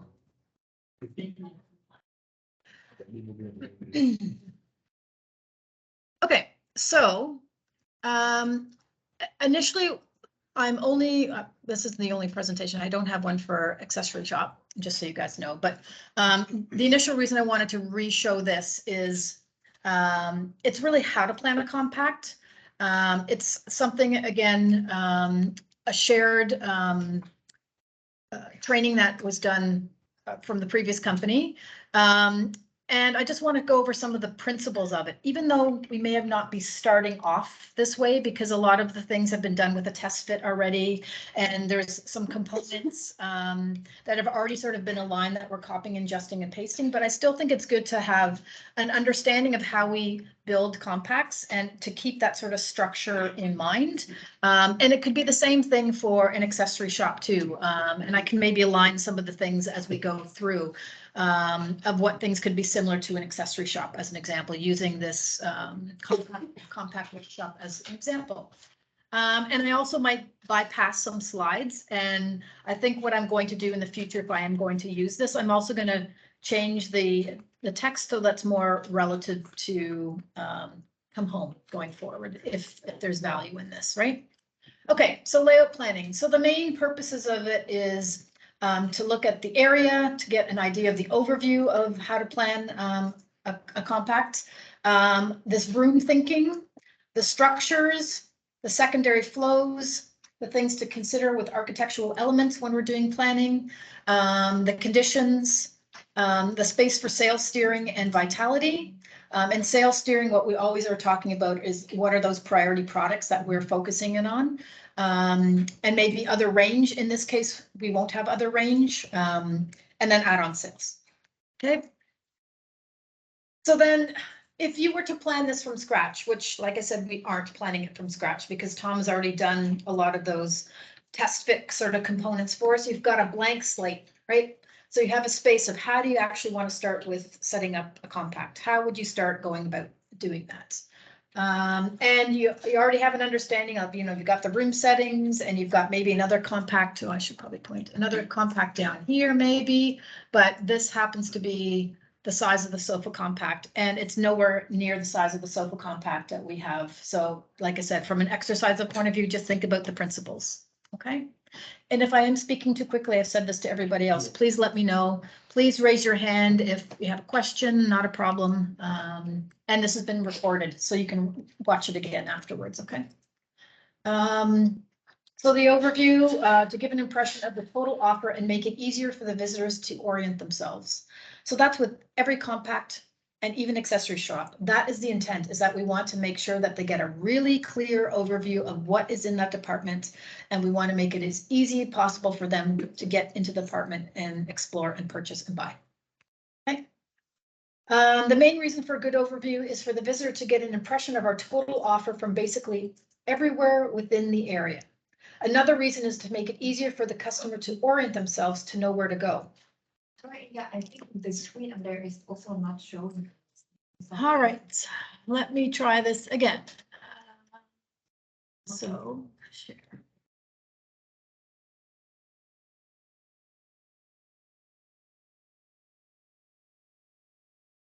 Are you guys seeing it now?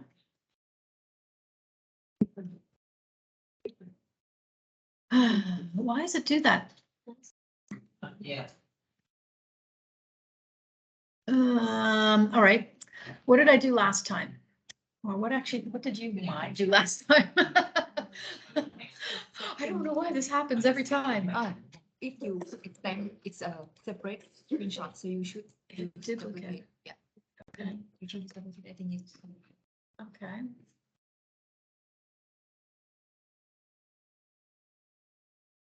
All right. Does that make sense now? On the screen and okay. So let me jump back to from current slide. I'm just going to jump to this one and then, okay.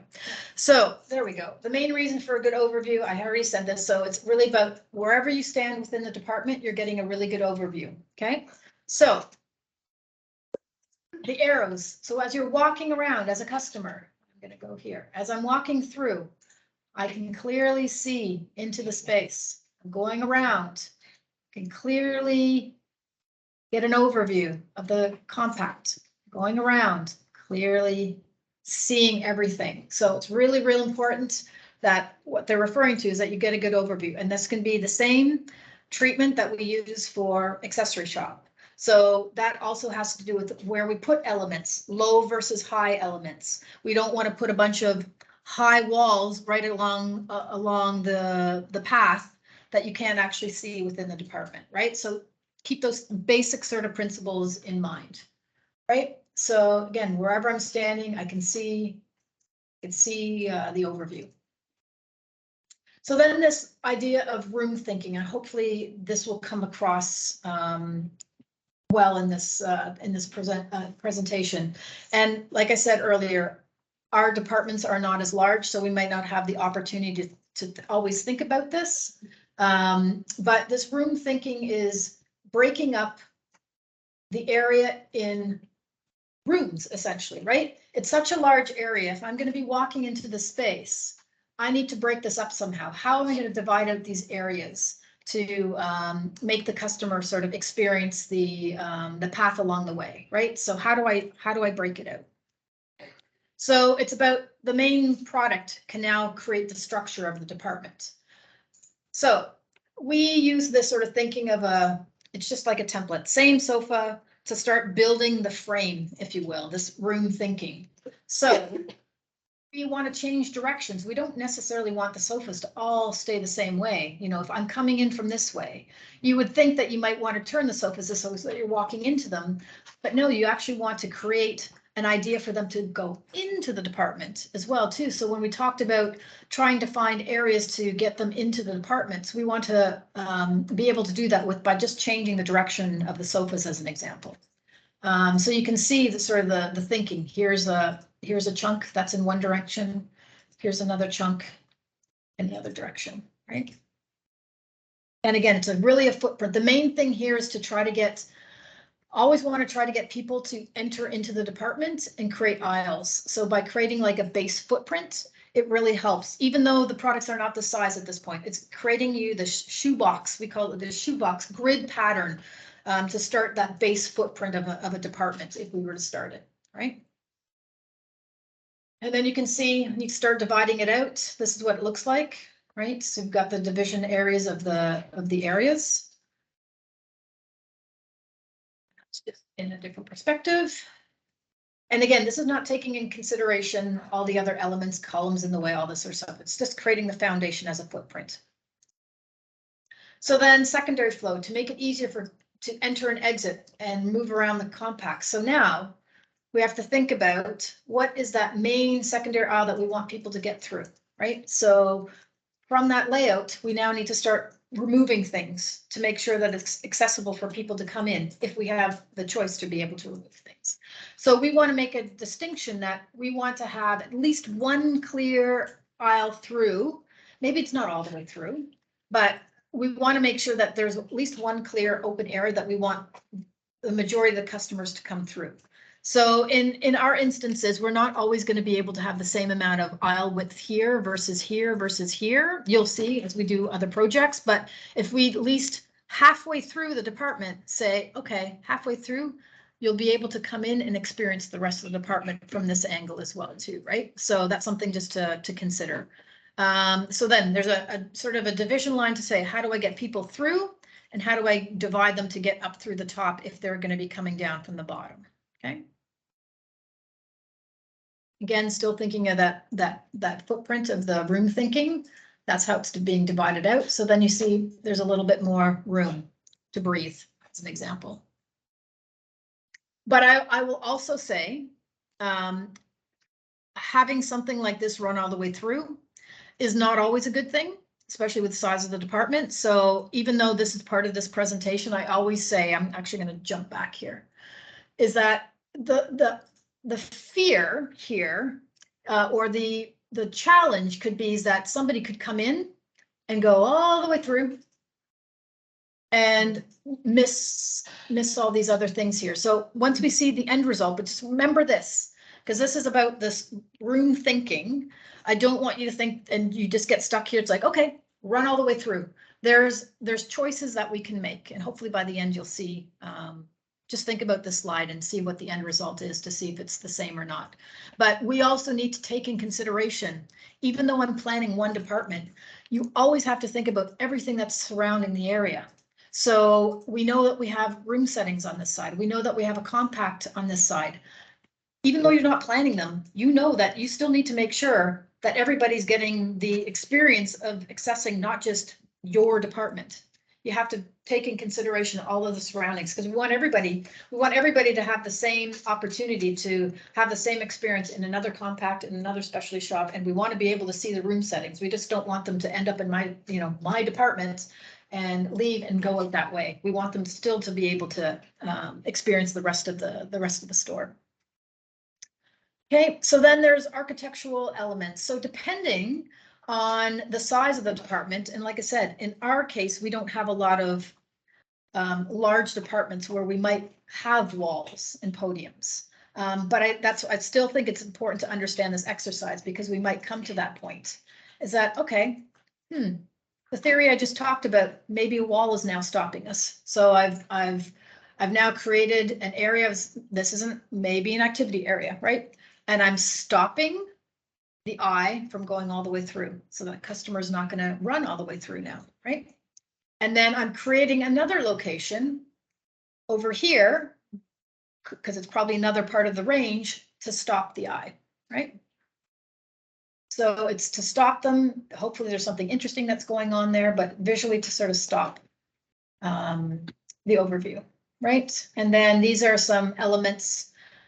As I feel like I'm repeating myself a lot in this. We don't have a lot of these elements in our stores yet.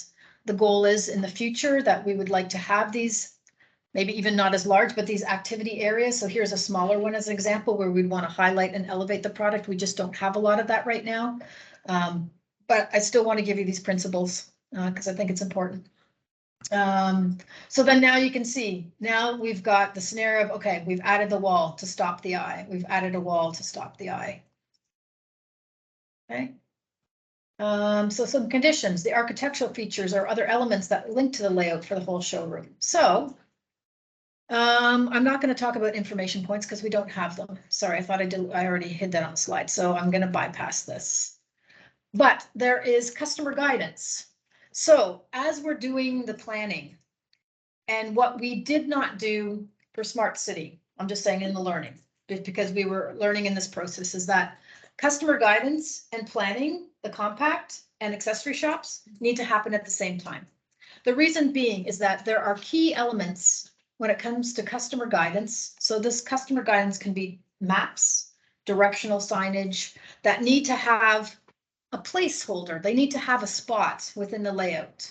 So what we did for Latte and Vivo City is we already did that process. We've already started to secure that with graphics. So graphics, our graphic specialist is part of that process and needs to be part of that process with the team for the overview. So she will have the overview of, you know, locations of the directional signage and maps. And she will speak to them, but they're on our layout as well too, so they need to align. So we can't forget about these locations, because if we do and we plan it and that communication's not there, then we have to adjust our planning again to try to fit something in. So what we've done really early in the process this time, which is ideal, is to plan out these locations for directional maps. Any sort of large customer guidance messages which could be, I mean, I know these would be terms you'll start hearing them, how to shop. There's a lot of large graphic messages that you'll see from Come Home Smart City that you can bring into the layouts that we plan. Yeah, so that's important. Okay. So then you can see, you can start seeing those elements being added, right? The main reason is that these need to be on the customer flow so customers can actually see the map so they know where they're being guided throughout the store. We've also sort of started to secure red, we were calling them red bag bins. So part of the customer experience is we need to place where customers can pick up products. There's a bag location. So we do that in compacts as well too. Well, it has to be along the path. It's not shown on this particular drawing, but it needs to be along the path. We need to have strategic locations, like I would probably have one here, and I'd probably have another one here, and have another one here, like randomly throughout the department. Hopefully you can visually see the next bag location. And like I said, we've already secured those on the layout. So when you see bins on the layout, or if you don't see bins, we need to secure that and make sure that it's indicated that way. Okay. Then we have space for sales, steering, and vitality. So these are basically permanent locations. So when we talked a little bit about how do you work with hotspots, so you know, there's going to be things in this layout. So we talked about layout as a tool earlier. I'll just point out what we know from this layout right now is that this would be a hotspot, even though it's, you know, you can. This is the hotspot on the layout. This would be a created hotspot halfway through creating it into something in the back, wrap around the corner. There really should be an indication here, to be honest, and an indication through the back. Another spot here. They've created a hotspot here because of the wall. And corners can always be used as an opportunity as well. They may not be, I mean, we can call them a created hotspot because you end up going around it. So it does, you hit it more than, you hit it more than just walking along a stretch of like right through here, right? So you have an opportunity to use this for sales steering as well too on your layout. And I think we started to do that when we were highlighting some of these things on the potential layout as it is today, okay? Other range, so I am going to take this out of the conversation. It's more if, I'll tell you what it is, but I won't talk a lot about it. In this department, they ended up adding carpets and they ended up adding a whole section for all the fabric choices that you could purchase. We don't have that. So I don't want to talk about those elements, but what I could say is that this could be the element of, if we're talking about sofas, footstools. So footstools fits within that bubble and footstools would have a spot on its own. It needs to still have that width and depth of offer. So I would say, let's just say that this would be footstools in this particular scenario. Okay, but you can see that some of these elements along the back, you're starting to see that we're starting to pull things away. We had that big footprint and we're moving the elements and starting to put in real sizes. And we're starting to think, oh, well, now there's racking up the wall as an example along the back here. And there's a little bit more space and there's all these other elements, which we won't necessarily have, but there's other elements that are taking into the layout and being added to create the structure. And then add-on products are articles that are closely related to the main product or function in the compact. So basically what I'm saying here, or what they're saying here, is that if there's a natural add-on product that relates to a sofa, that's what's going inside a bin. So as an example, they've done it here as a group, but we, in many cases, will have a bin. Let me just see if it's on the drawing here. We will have a bin location right beside the sofa that has a pillow in it. So that pillow is the add-on product. So this is a sofa compact. And there's many things that actually can be added on into the departments. And as we start building in, like here, we could have a bin, we could have bins along the aisle that have products that are related to the sofa. So I could have a throw, I could have a pillow, I could have, trying to think of what else I could put in there. We had it, sorry? The cushion? Yeah, cushion, that's what I meant by pillow, but cushion, yes, so if we could say cushion, there's lots of different cushions that can work within the department that we can align with the style groups that we have, and that also add on. So if I'm not interested in buying a sofa, I could be interested in that cushion that's sitting on that sofa, and I can pick it up right away. That's why it's important to have the shopping bag close by within the department. Even though you think it's a sofa department, I'm not going to put my sofa in a bag, Yes. but I'm putting the other smaller products around that are going to be sold in that area in there. So what the sales team is going to do, the merchandising, I always call them sales, but the merchandising team also has provided a list of add-on products, an entire list of products that can be put in these departments. The one thing I will say that we had a challenge in with Smart City and we might going forward is the volume of those products and how many we can actually put into a bin. And yeah, it's more about, it's really about the forecast. Can we actually do what we want to say that we want to do with the products? So hopefully what we'll do is continue this idea of copy paste. The products that we've chosen in Smart City, as an example, we'll just do the same thing in this. And if we have to tweak it, and we might even have less, especially in one store, like the Latte store is much smaller.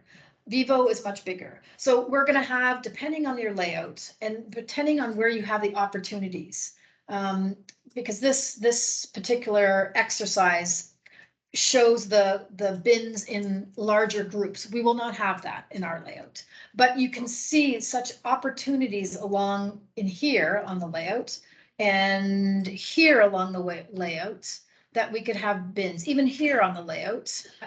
There are things that we can do and that you will see that we can have here on the layout where we can have these bins. And it's really, really important to take care of add-ons within these departments, because again, if they have no interest in a sofa, we still want them to potentially purchase something within that area. And we might be able to inspire them, maybe like not how they have in the room setting, because maybe in that room setting, they have a different set of cushions on that particular sofa. We're showing it something different on that sofa. And I think there's a lot of things, especially within the sofa compact, that we can work with the style groups much more so. The one thing we also know, being transparent, we know the range has changed quite a bit from what we thought when we were initially going to what we have. So I think that the learning from Smart City as well too is what actually really ended up changing within the style groups. But again, I think we can still use everything as a reference. Okay, so then you're getting a better sense now of what they've done in this particular. Again, our store would not be so big. A stopping point for sofas up the wall. An entrance into the here, an entrance here that's stopping me here. I can still get through here, all the way through here. I still have clear aisles to get through areas. I still have an overview of sofas on the back wall. So when we're looking at all parts of the space where I'm walking through, I'm getting an overview of sofas.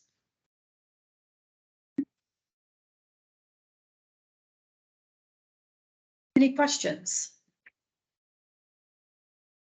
I'll put it back to again, and we can open up the layout shortly as well too, is that we already have some footprints in place with compacts and accessory shops. If I use this theory of accessory shops, is the racking in itself is creating your structure. And so if you can, maybe I need to pull something up to help reference it to you, but the racking is giving you the structure where you want to have those aisles that you walk into really clearly. And we've already sort of determined some of those things on the existing test fits that we have, but that doesn't mean that you can't change what's in the drawings today to meet the needs of the business. It's just, we need to know that sooner or later so that we know what the structure is that we need to work with. But we can talk more about that afterwards. Again, this is just basic. We can go into your individual departments and take a look at them to see if we need to adjust anything as we go forward. Okay. Any questions?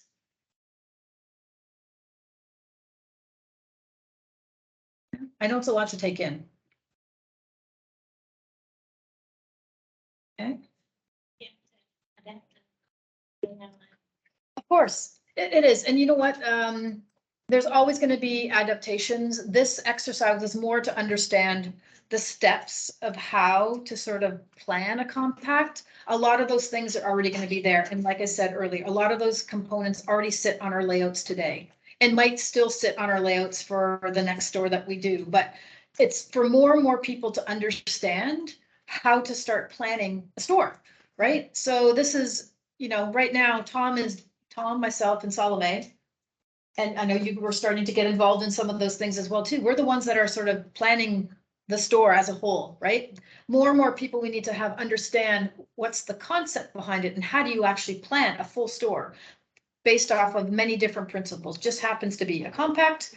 The specialty shop is very similar in that sort of theory. Room settings has its own sort of things that we need to consider. But overall, in the end, I just want to make sure that it's from a compact point of view, an accessory point of view, there's certain principles within each one that we need to take care of. And I'm really only focusing most on compacts right now, just because of the ID coming in. We're going to spend a lot more time together. We can still spend a lot more time together. It's not that we can't. I just want to, these are the presentations that we have available that can help steer the way we want to work going forward. Okay. All right. So now let me see, what else do I have on here? I'm going to try to keep it more timing that we have as well too. 11. So I got an hour. So what I'm going to start sharing with you are some tools that we can use. So I'm going to share a planning checklist that we use for VMs, and it is sort of, I'll say it's a living document. It's sort of evolving as we go. I started to put timeframes beside certain things, but again, it's a living document that we can just review. And I also want to go into Smart City, and I can show you the folder structure of what we did for Smart City, what we did for a compact, and what we did for an accessory shop. And I can use, I'll use sofas as an example, and I'll use, what department are you planning? Home organization. I can maybe open up home organization as an example, just so we can kind of look through, like, these are the things that we will need to start building into the process. You don't have to remember everything now.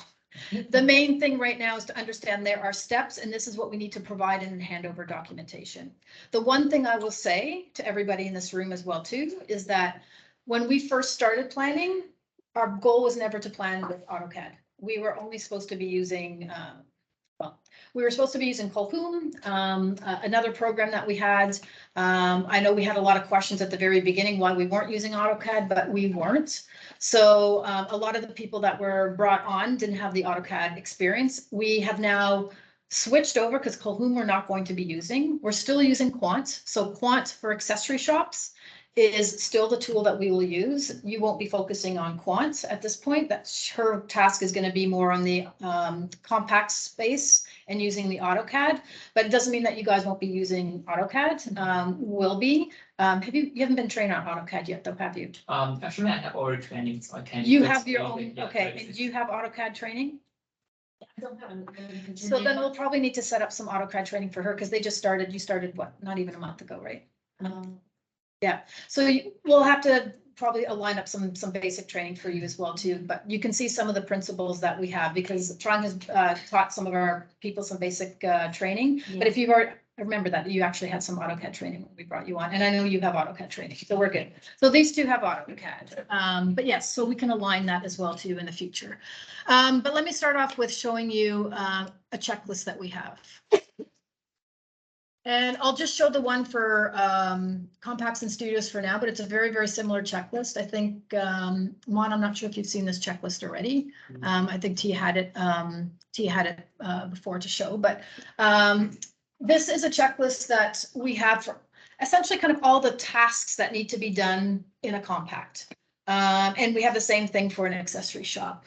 And it also will help align when we start looking at what things we need to add into a midpoint checkpoint or not. Do they all align? No.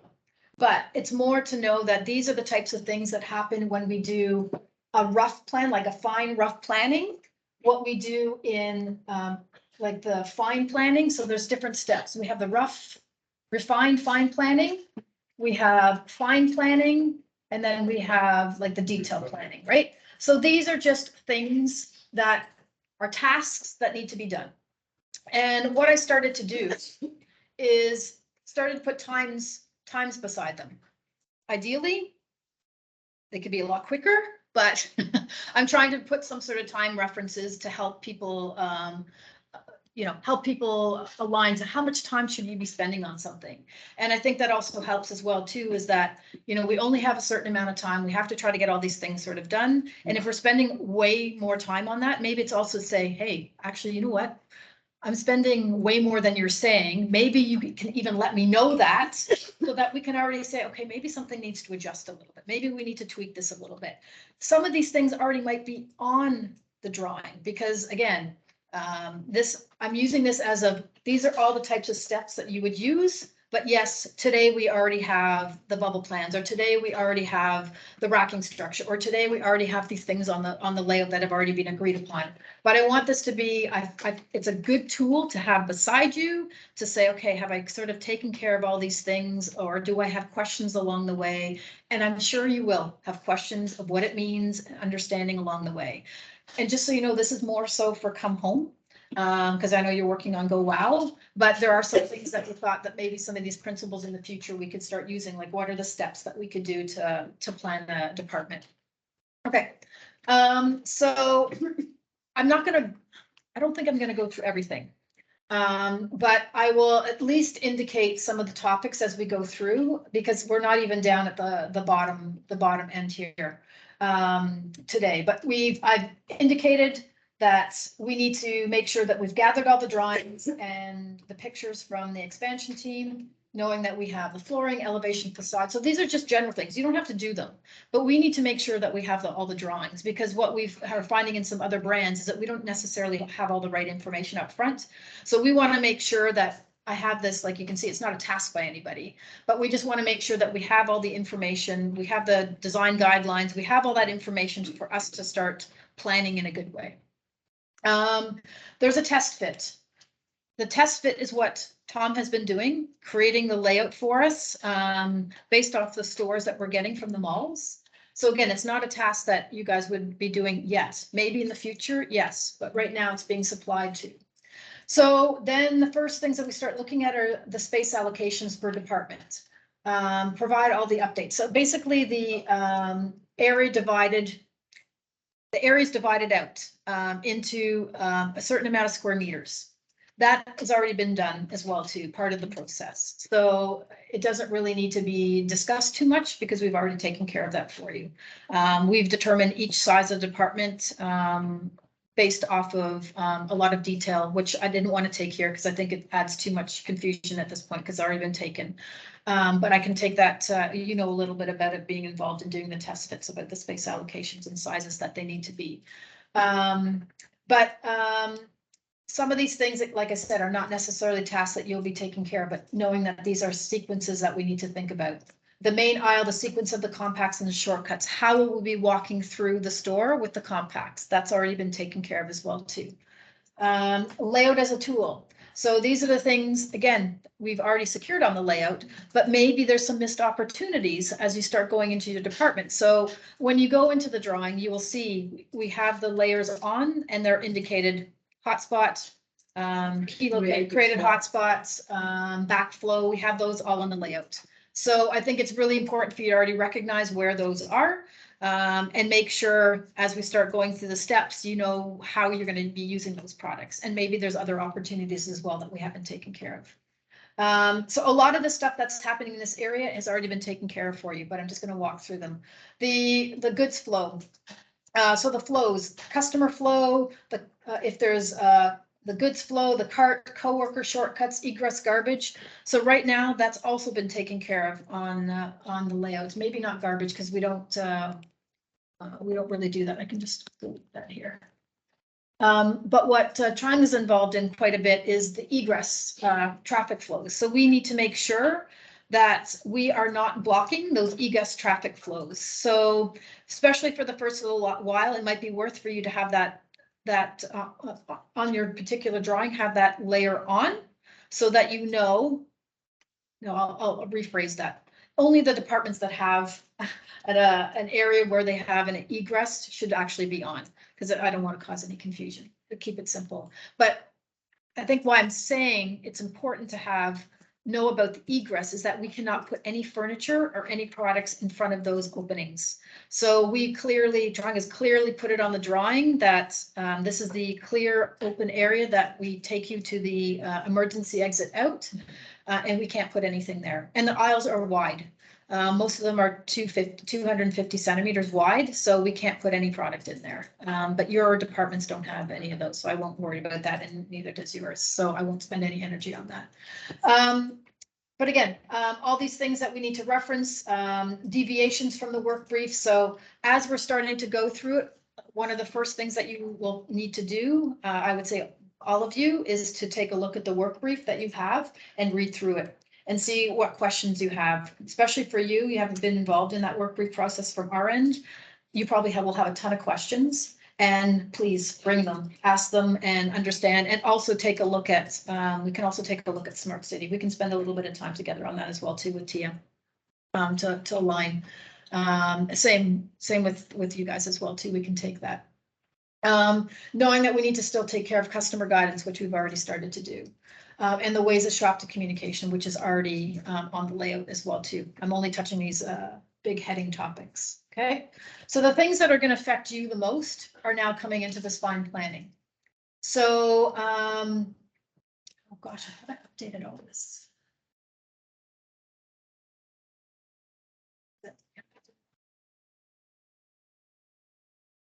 Sorry, for some reason it didn't save. So for customer convenience area, so depending on your work brief, you'll need to, do you have a play area? Some departments, some accessories, sorry. Some compacts have play areas. We have to take care of shopping bags. Make sure the shopping bag are on the layout in the bag location. The range grouping. So now we know today we have sofas sitting in a department. We have home organization sitting in a department. We now need to do the bubble diagrams or the bubbles to say, where is sofa beds going, where are armchairs going, what is the flow that we want the customer to experience? That needs to be the second grouping on that layout. Then there's tertiary groupings. So what does the work brief say? Does it say that it now needs to go by style? Does it need to go by family? Does it need to go by color? So it'll state that in the work brief of how to align that. In home organization, will it go storage boxes, laundry? Will it go into, accessory. Exactly. So we need to now take the space that we have and look at the work brief and now indicate what are those bubbles. And I need to stress that it can be such a simple exercise. You can even do it on a piece of paper and say, okay, this can be one option.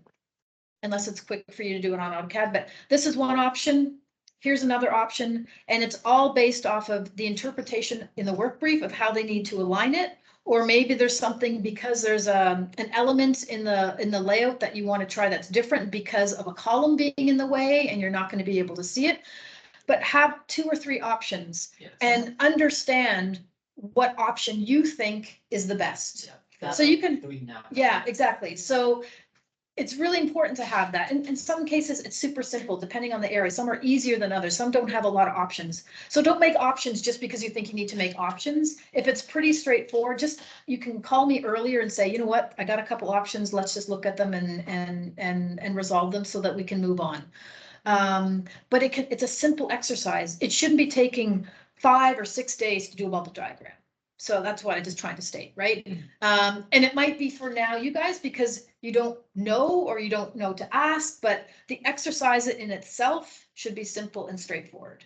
Because really it's a bunch of circles trying to decide the space, and you have a reference to Smart City today that we can, use as our reference. Yeah.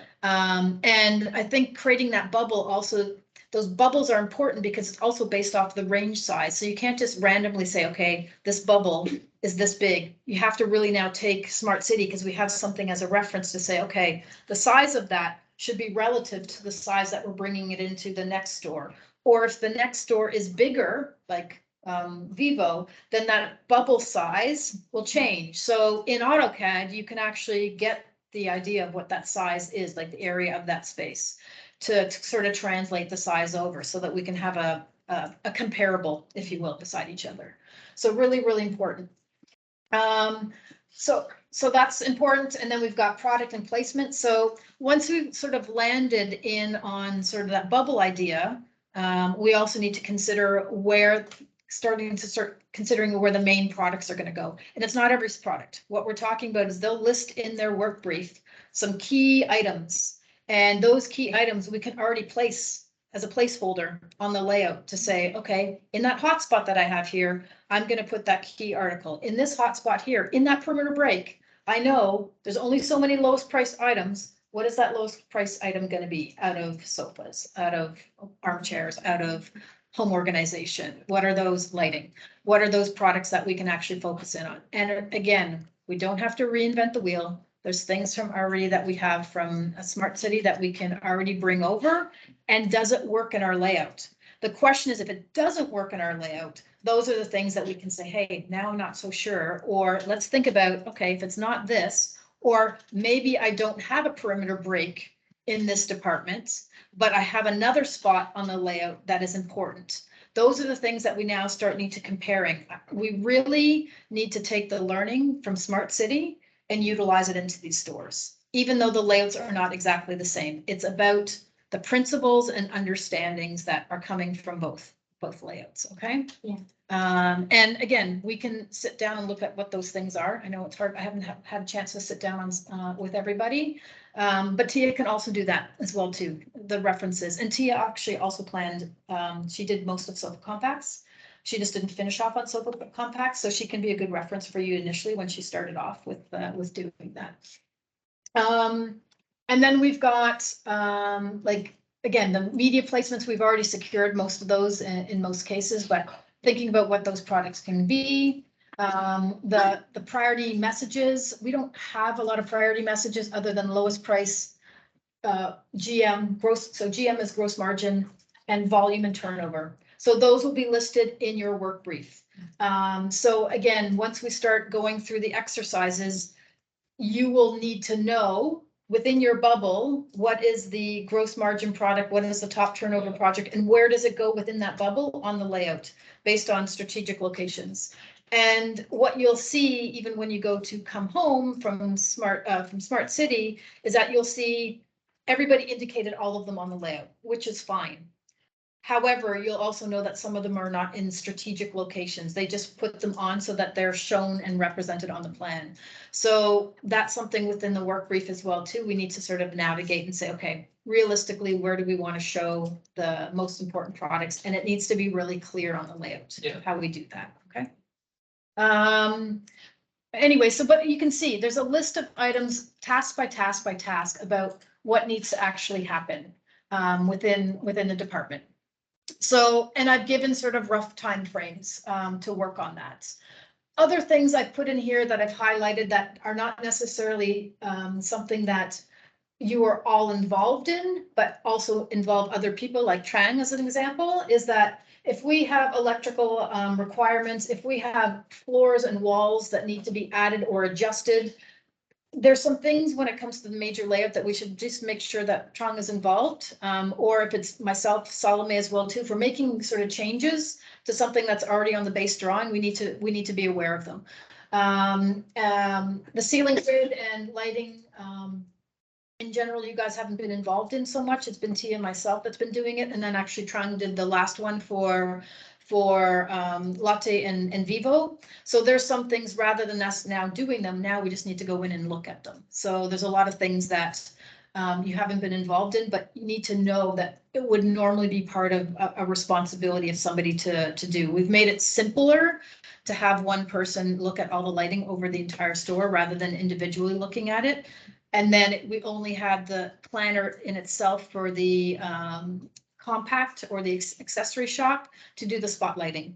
But I don't want to get stuck here because it's too detailed right now. There's too much information, but once we go further, when it comes to spotlighting in your department, there can be adjustments that can be made later on into the process. As long as we have a base level right now for tendering, we should be good. But yes, so then there's all these lists will have all these items that you can take a look at after this meeting. If I want to jump into the actual plan so we can actually see something that's a little bit more relative, because I really didn't know how long this was going to take. And I want to make sure that we can actually see reality as well. So I'm going to go into the living room compact, and I'm going to go into the folder structure.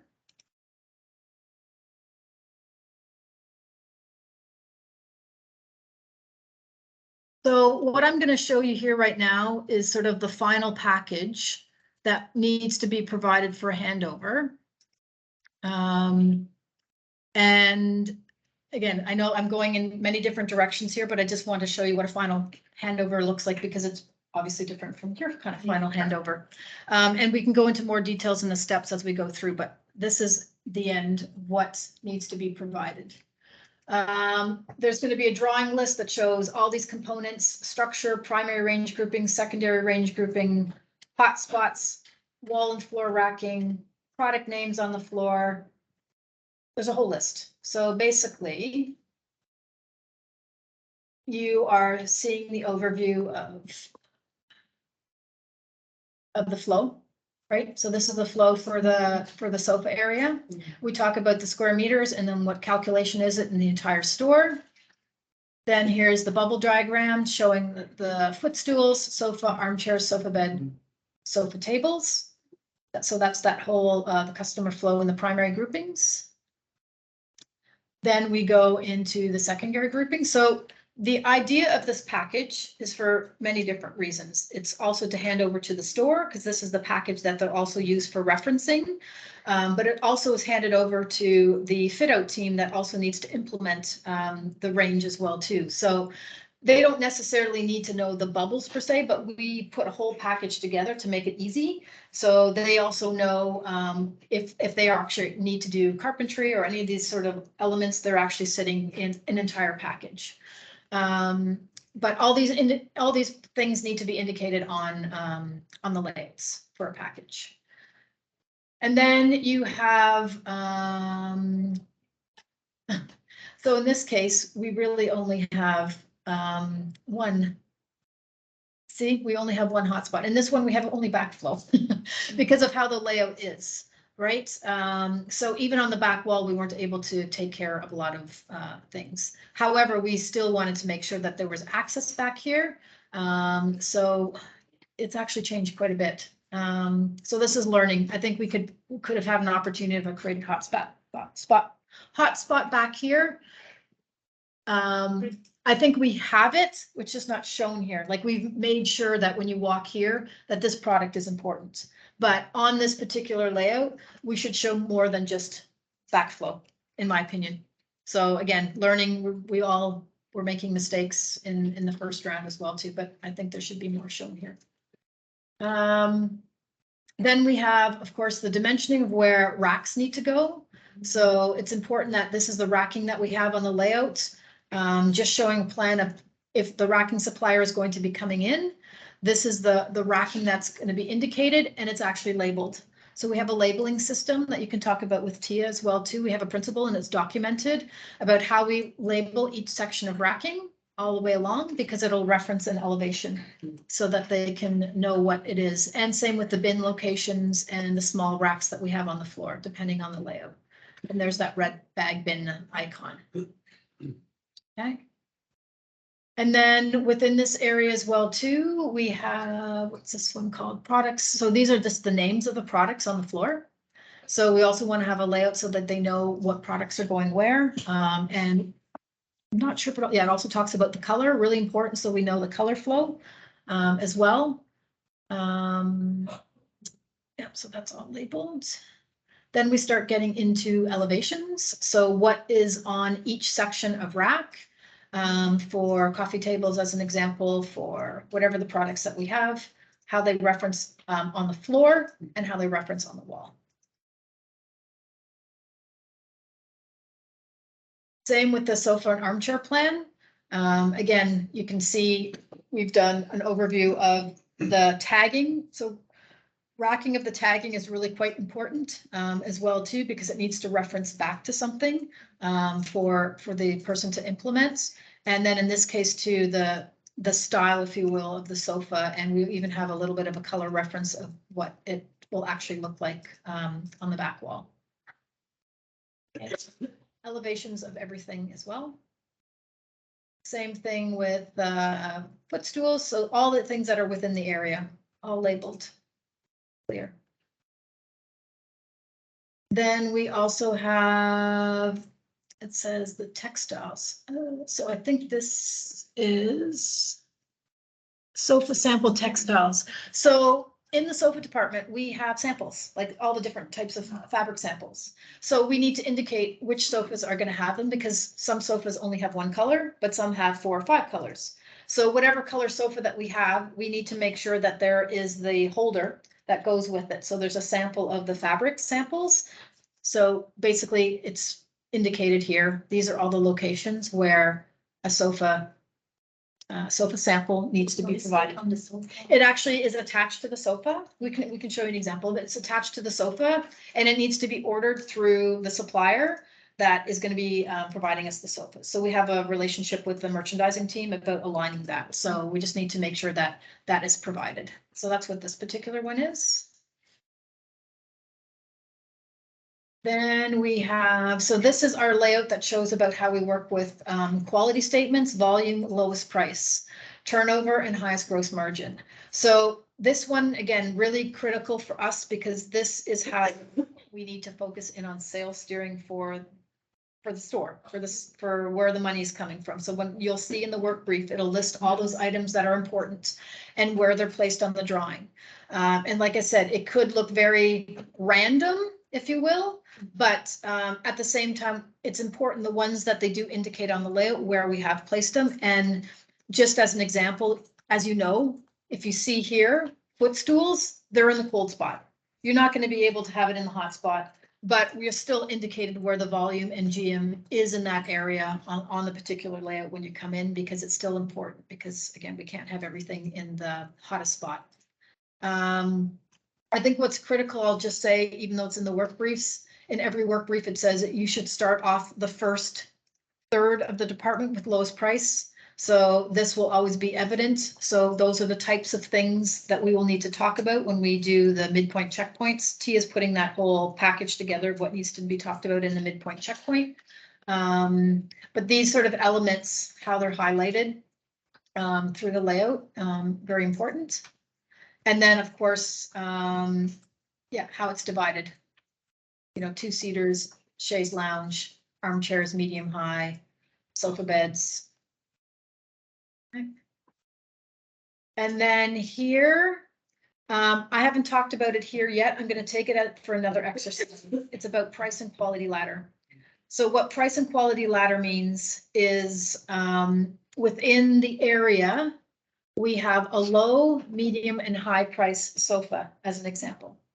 And we need to show visually and with communication, what are the differences between the low, medium, and high? So if I am using, I'm not sure if we have it in the package here. Yeah, we basically want to show the features. We want to show more features and benefits for the high price product because we need to be able to tell customers why this product is more expensive than the one that is the lowest price. So we need to show them how to do that with price communication, but we can also show it visually. So depending on the product, we might be able to, I know we had it at one point where we could have a sofa with an armchair, a sofa with an armchair with a coffee table and show like a little grouping together to show the high price features. But we had to lose it because they ended up adding some other features and benefits. Another sofa that we had to put in there. So we'll show you that afterwards because I think it'll just be easier to talk about that. And I can do that in each individual group. I think it'll be easier to talk about that within your areas of how to take care of. But it's really, really important because not every area is going to have that. It's just really important to understand the categories of how do you take care of low price, how do you take care of medium price, and how do you take care of high price, and what are those differences from a visual merchandising point of view. Okay. But that will be for another exercise. And then part of the handover packages. So in the whole layout, we talked about the add-on bins. So you can see the add-on bins have got cut away quite a bit, but these are the products that need to go in there. So we need to provide that on a layout so they know where that product goes. And we also need to provide it on an Excel spreadsheet. And we have that as well. So these are all the products indicated on a layout. These are the product communication locations. So we use this 50 by 120 for the banner sizes. So you can see where our A4s are going to be, where our banners are going to be throughout the department. This is really critical in our layouts when we're doing this so that we don't have a sea of product everywhere, a sea of banners everywhere. So you can see that strategically, we have one here when you walk into this area here. We have one here. We don't have one here. We have one here, one here, one here, one here, one here. We've spaced it out. We've given them the opportunity in natural spots, like here, it's a natural spot. Here we use the column for lowest price. This is part of the backflow, so we have a banner here. So those are key things that are important to the overview so that we don't have a whole bunch of banners everywhere. But we still have Yes, price. So regardless, everything has a price tag. So every product has a price tag. This is above and beyond. So every article, and we have an Excel spread list as well too. It's different from what you guys did, but it's all just, here's all the P tags that need to be in this department and the size of them on one Excel list. This would also be in a separate one, which we also had help with the merchandisers about sizing of banners and locations of banners. That will also be on a separate spreadsheet. I won't take that in this room though. I think because we're not quite there yet. And Tia can talk about that in more detail. Then we have customer guidance services, like where the customer guidance signage is going to be from graphics. So these are the signs that hang in the ceiling, the exit sign here as well, the emergency exit signing, that's all on here. Then we have the dimension plan of the spacing. So, you know, we've made a lot of compromises in the stores of our minimum of 120 aisle has definitely gone down. We're trying to at least keep 120 in the main access area, but we've had to compromise in this department as well too. So most of them we can't go under 90. I'll just state that we can't go under 90. It's too small. But there's always exceptions to the rule, because I'm thinking now you're one of the stores, it's quite small. And then we have the floor vinyl, so if we have different treatments where we have, like this happens to be in the coffee table area where we have floor vinyl that has been added on the floor, we'll show that on the layout. And the reason we're showing it here is because it's being added in the fit out. So it's being done later. It's not being done part of the construction. It's something that our fit out team will have to add. Here is the lighting plan. So when I was talking earlier with you, we did the lighting plan overview. So there's components in here that are the fluorescent lights, which is our general lighting, which are these. And these items here are the spotlights. So when we get closer to the end, we'll have to align with the tendering process of when we need to have all the lighting complete. No, because the spots were fit out, right? The spotlights were fit out. Yes. Forget what I said. When we finish our handover package, This spotlight, right? yeah, these spotlights. This is fit out. Yeah, it's fit out. It's confused, yes. Just think about the fit out being, you guys are responsible for the spotlights. And we can still make some adjustments. We have them as a placeholder right now for construction. But going forward, when we get to the final details and where we have indicated where those hotspots and key locations are and where we might need to highlight some lights, we will add these in. And it's really easy to move on the drawing. We just need to move these circles in different spots. So we'll talk about that when it comes closer. But that layout we need to have, so that the reason why we need this layout again is that the fit out company needs to know where these spots go on the layout. Right? Electricity, if there's electricity, there's actually, you don't even need to have electricity on this layout. That's learning. So anything that's, yeah, we don't need electricity on here because the fit out doesn't do electricity in our drawings, right? These outlets, So the socket.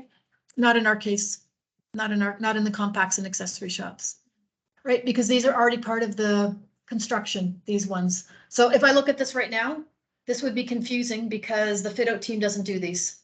These are already existing on construction. Yep, yeah, right, this is for fit out. This is the handover for fit out. Yes, fit out. But these are already on the drawing for construction. So it wouldn't be needed, right? Because then the fit out team would think that they need to put this outlet, and this outlet. The socket. But To the main conductor. I know, but that's why we shouldn't have this in our handover package Yes. because it's confusing. The only things that should be in our handover package Yes. from a VM are the additional ones that are added afterwards. Yeah, yes. Yeah, that's what I mean. Do you understand what I mean? You don't. Đi. So I need to explain this quickly because in the construction drawings, there are already electrical outlets planned for all the compacts. Like we have a general sort of fit out. We don't really use them. So we don't really use them. We have them as placeholders in the department just in case that department changes. We don't need them. We don't need them for the department. There's no additional lighting needed. So because this, yes, so if this is part of the construction drawings, by putting these drawings in this package is not relevant because our fit out team who's doing electrical wouldn't be doing these. Yes. Because they're already in and they'll already be in layout. And when the fit out team comes in, they will be already placed. Maybe double. So it's Yes. so confusion. Yes. So we need to take this, so learning, we need to take this out. Packaging, that's not for any of you, but it's for me to take that with you. Yes. So we're clear. That is a handover package for drawings. What else I'm going to show you in here is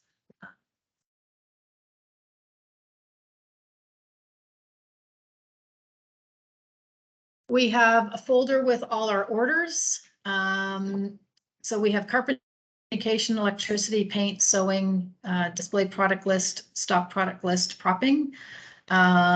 So I'm just going to use this one as a reference.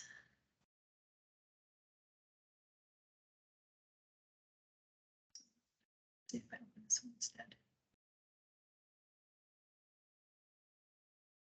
So we provide an overview of carpentry. That's a list of items. And you can see there's tabs along the bottom. We just did that to simplify for everybody to have tabs of how we want to do the carpentry. And this would be if we had any carpentry within that, this would be the work order form that we did. So in this case, we had a podium that needed to get created. We don't have a lot of carpentry at all, actually. So we can probably copy, adjust, paste from a lot of the stuff that we in the drawings, but yeah, it's pretty self-explanatory. Different folders for different things. We have a folder for communication, so in IDs, we have it for different purposes. We have in-store communication versus product communication. So if I just use the order list. I don't expect everybody to remember everything, but it's more knowing that these are the tools that are there, that list of the product communication, how to, our base template, and oops, I'm gonna keep going to that. And the graphic order. Actually, this is graphic order, product in store. Let me do this one.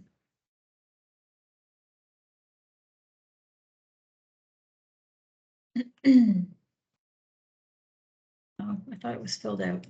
I was trying to look for the one that's filled out. Maybe I can't reference this one. Let's see this. Maybe it's missing. So this is, so how we've done it in compacts, or in especially shops, that's different from ID, if I speak to that, is that we have one general product communication order list, one running long list, which will be beneficial when we actually move it over, because a lot of things could be quite similar and we just might need to tweak, but it tells us, you know, what is the furniture label number? So we have a furniture label number that's referenced. That's the pieces that are part of that combination on the floor plan. Price tag, the fabric sample, the buying, like all the components that are for that furniture label 1 indicated, the banner, and how many we need. So we have that for each area: furniture label 1, furniture label 2, furniture label 3, 4, regardless, all the way along. Okay. So hopefully in cases, it's now going back, maybe adjusting the number location and adjusting the quantity, but we've got a template in place anyways, that both at the, if I understand correctly, we can double check with Tia, I believe the merchandise and the visual merchandiser worked on it. It wasn't just us. It was a combination of the two of us working together. Okay, but those are tools that are available for you as well in communication. Electricity, if there is an electricity overview plan, it would be in here. In majority, I don't have a lot of that. In yours, we won't have it at all. Paint, the only time we will have paint is if we need to add it to a perimeter brick. The main walls are already painted. Same with the specialty shop. The only time we do it is we've now make it a choice and adding an additional paint color within an area. I don't think you have it. I don't think you have it because your perimeter break will be incorporated in racking, which the racking company will take care of. So there's very little communication about paint. Sewing, we have no sewing. So I can already, in most categories, I started to delete this category because we don't have it. Display product list. So this is all display product picking items that we will need to put.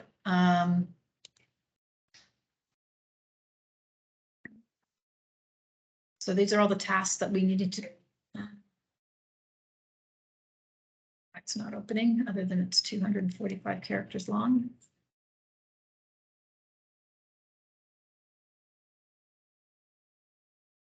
Basically, any product, what I was trying to do here, every product that we have that we need to put on display is another list that we need to provide. So everything in the entire compact is what we need to order, kind of like what you did for room setting, but we just have one Excel spreadsheet that we put the items on. And what Tia did is she merged them all together so that we provided the store, one, than having them to go into every compact and every specialty shop. We've taken that list. You guys will do your own list within that space. She will combine them and put them into one list, and then it's provided that way. So I don't know why it's not opening it. The path is too long. Yeah, escape.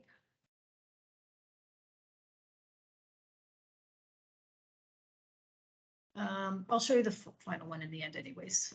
At some point it needs to open. And then there's also the stock product list. So depending on your area, there might also be a stock product picking list. That tends to be mostly with the add-on products. So if you use Prince, we now have a bin that has an add-on product. So that has to be taken care of with the quantity of products that need to fit in that bin. So I'm hoping in the case, because we've used Quant for this, I'm hoping we're going to be using the same products and we can hopefully adjust copy paste into your, because there's really only, I think we only have 1, 2, 3, maybe 5 or 6 items. So to get to that choice, we can get support for that whole Quant but hopefully we can use the same products. That would be the wish, okay? But it's important for us. So part of VM's task as well too, is that we have to provide all the space quantity locations for the product that's being used. Yes, it's in relationship with the merchandising team, but we also need to put that into a package as well too. So all the items that we've laid on a layout, we need to account for how many are actually going to be pulled for the store. So lots of things that you wouldn't necessarily know of. And Quant does a lot of that stuff for us, but at the same time, not everything. Okay, so that is that. Propping, we have this, oh, not in this one, because there's no propping this. To the IDs, let me see if I can find another department that has propping. We have a list that needs to be done. Step up one more. So I know here. Orders, propping. So propping VM folder as well.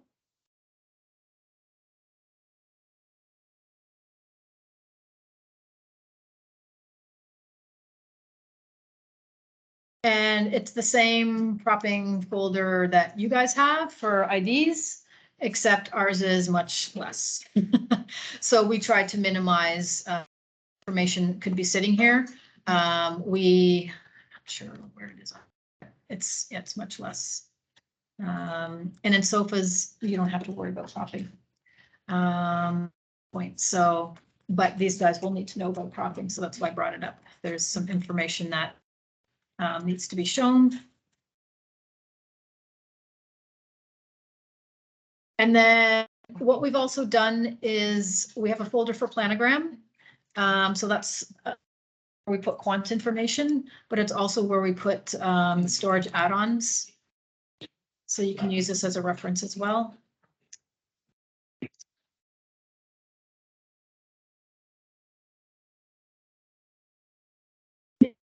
That is, I'll go to this presentation.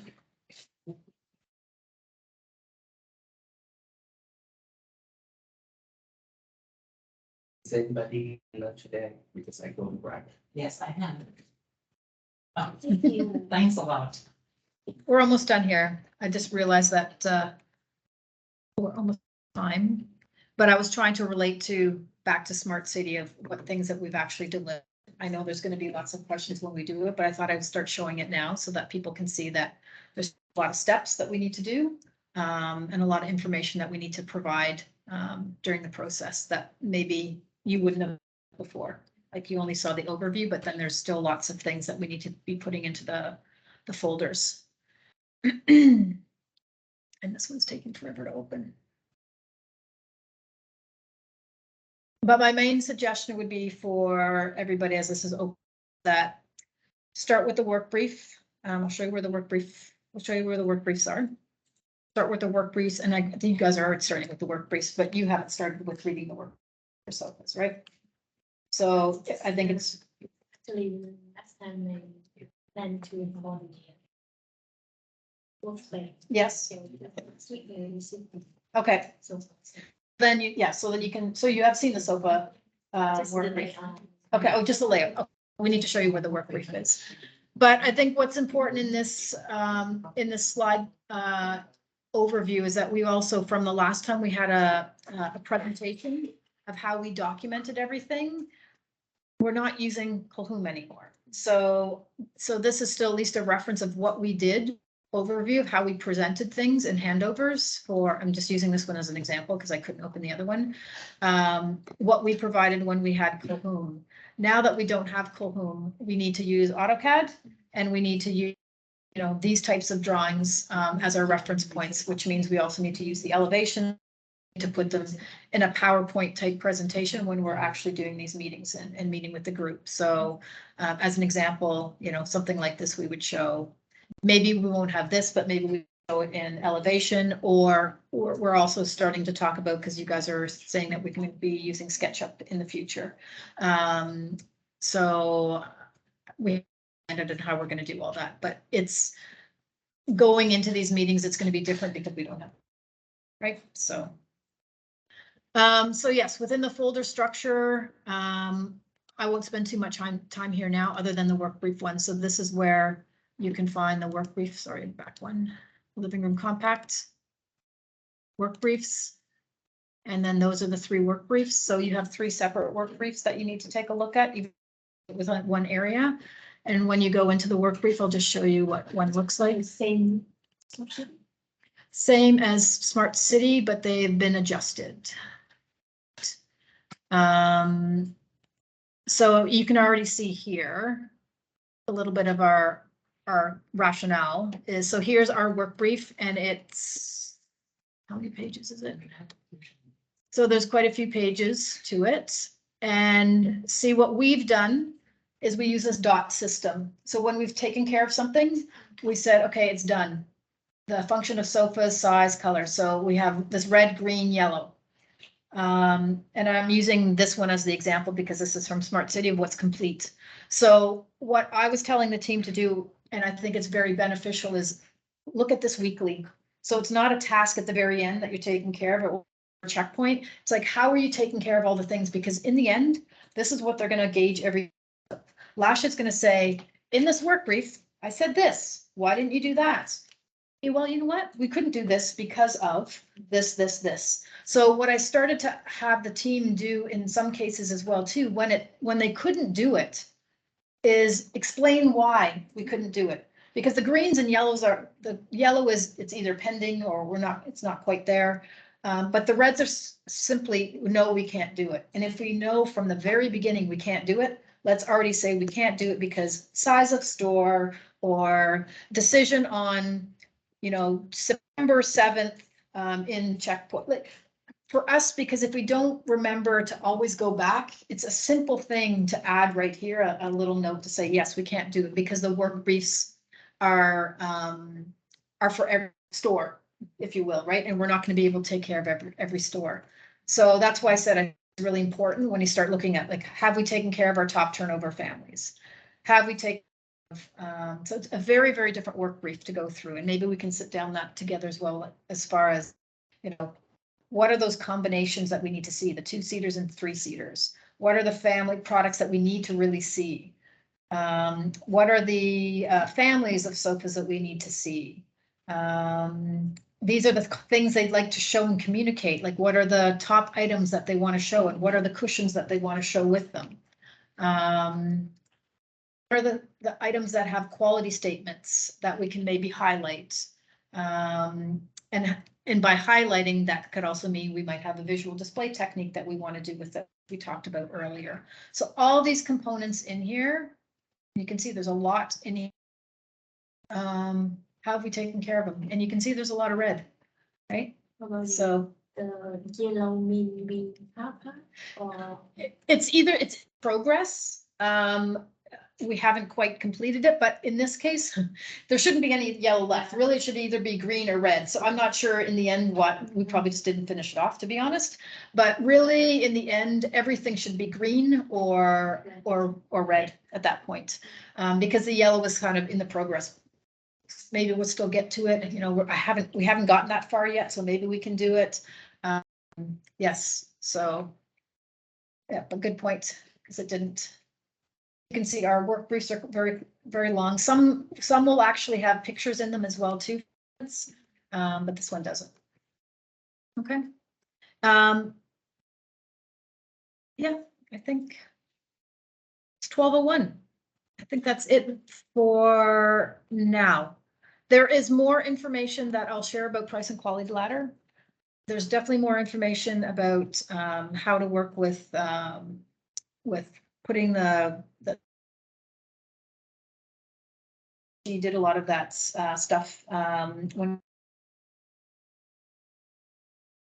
My main support can be for you as well too, and it's not that I'm saying it's just Tia, but my main support when it comes to the layout specifically, how to work with bubbles, some of the components, you can definitely utilize me. I'm bringing Tia in more and more to those.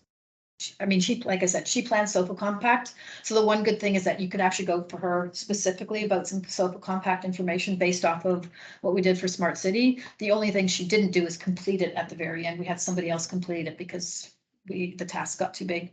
So, but at least she can talk to her about that as well. Okay. And then again, I'm your support, the three of you, your support. And then you have a little bit more understanding of what we do. And then you're new to this. Not that the process is exactly the same for the other three brands, but I think it's really important for you to understand. There's a little bit more visual merchandising this one as opposed to just quant, right? So. That good knowledge for me. Yeah, exactly. Hey, you Okay. said that we don't use the cohort anymore. So going forward in the new year, we won't be using Colhoun. So I don't Colhoun if we're not going to be using it for next year. Tom has invested that we will now work with that. So with using AutoCAD and then V-Ray and SketchUp are going to be the tool. So that's something that we need to now consider because I was going to go in and use Colhoun. So how about this Vivo and Lotte? Yes. We set up this phone. So I'm not sure what Salome was talking about. I had asked the question last week. I said, if we're not using Colhoun going forward, why should we use it for Lotte and Vivo? That was my take, right? So I think we probably just need to align. I'll take that back because I don't know if we even have those tools available to everybody at this point. I don't think we have SketchUp for everybody. I don't know if everybody knows about SketchUp. So it's all these things that when we start talking about additional training or knowledge, that's why for now, at least we know AutoCAD, the basic things, elevations, and we can copy, adjust, paste from Smart City. And I don't even mind that we use a Colhoun drawing from Smart City if it's still relevant. Like if it's still, we've literally taken a copy paste from it, we can still use it. But right now, everything is going to be AutoCAD. So Elevate AutoCAD, except for Quant for Okay, so for accessory shop. We want to have the 2D views anymore in this No. Vivo and Lotte. Correct. Unless, like I said, I don't know what Salome's doing with, were you guys planning on doing Colhoun? No, okay, so, yeah, and I think that was, I'm gonna be honest, that was Tom's initial fear that we showed so much 3D at the very beginning, really early, that the expectation going into these meetings going forward is now, oh, I'm not seeing that beautiful picture. Now I'm only seeing elevation. Now I'm only seeing, because that's what we're used to, just showing elevations of AutoCAD before, but now we've shown Colhoun. We're not going to be showing that anymore. So I know I'm going to, when we go into these meetings, to prepare people to say, okay, going forward, we're not using Colhoun. So in this project, we're not showing the 3D drawings might be anticipating. What you will see is Quant, you will see AutoCAD, you'll see elevations. I will already set that up so that there's no expectation of that being align that. Yeah. Then still, but not I always have. Yeah, I just feel like we're not gonna be using it. I feel like we shouldn't be showing it. Like, we're just setting ourselves up to continue using it. But that's just me in compacts. We need to time to transfer the from this. Yeah, exactly. Well, and that's why I'm thinking there is a transfer period, yes, but then maybe we don't show any 3D because that can be done as well too. Or maybe it's 3D only in the room settings and not, so I think we need to align on that. It's a good point. And literally I just took that yesterday, so. Sorry, last week. Okay, so send you guys, the link of the information. I'm gonna put it some, so that it's easier to find. And if there's any questions, let me know. Let Tia know as well.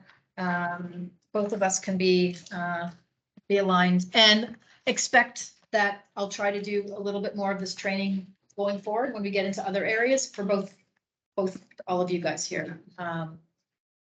If I can sit and do it, I'm gonna try to do it. We might have to take it individually, but that checklist can be a really good key reference for you guys to help manage your tasks. And if something's not understandable, please let me know. Yeah. Okay. Thank you. Thanks, guys. Thanks for listening.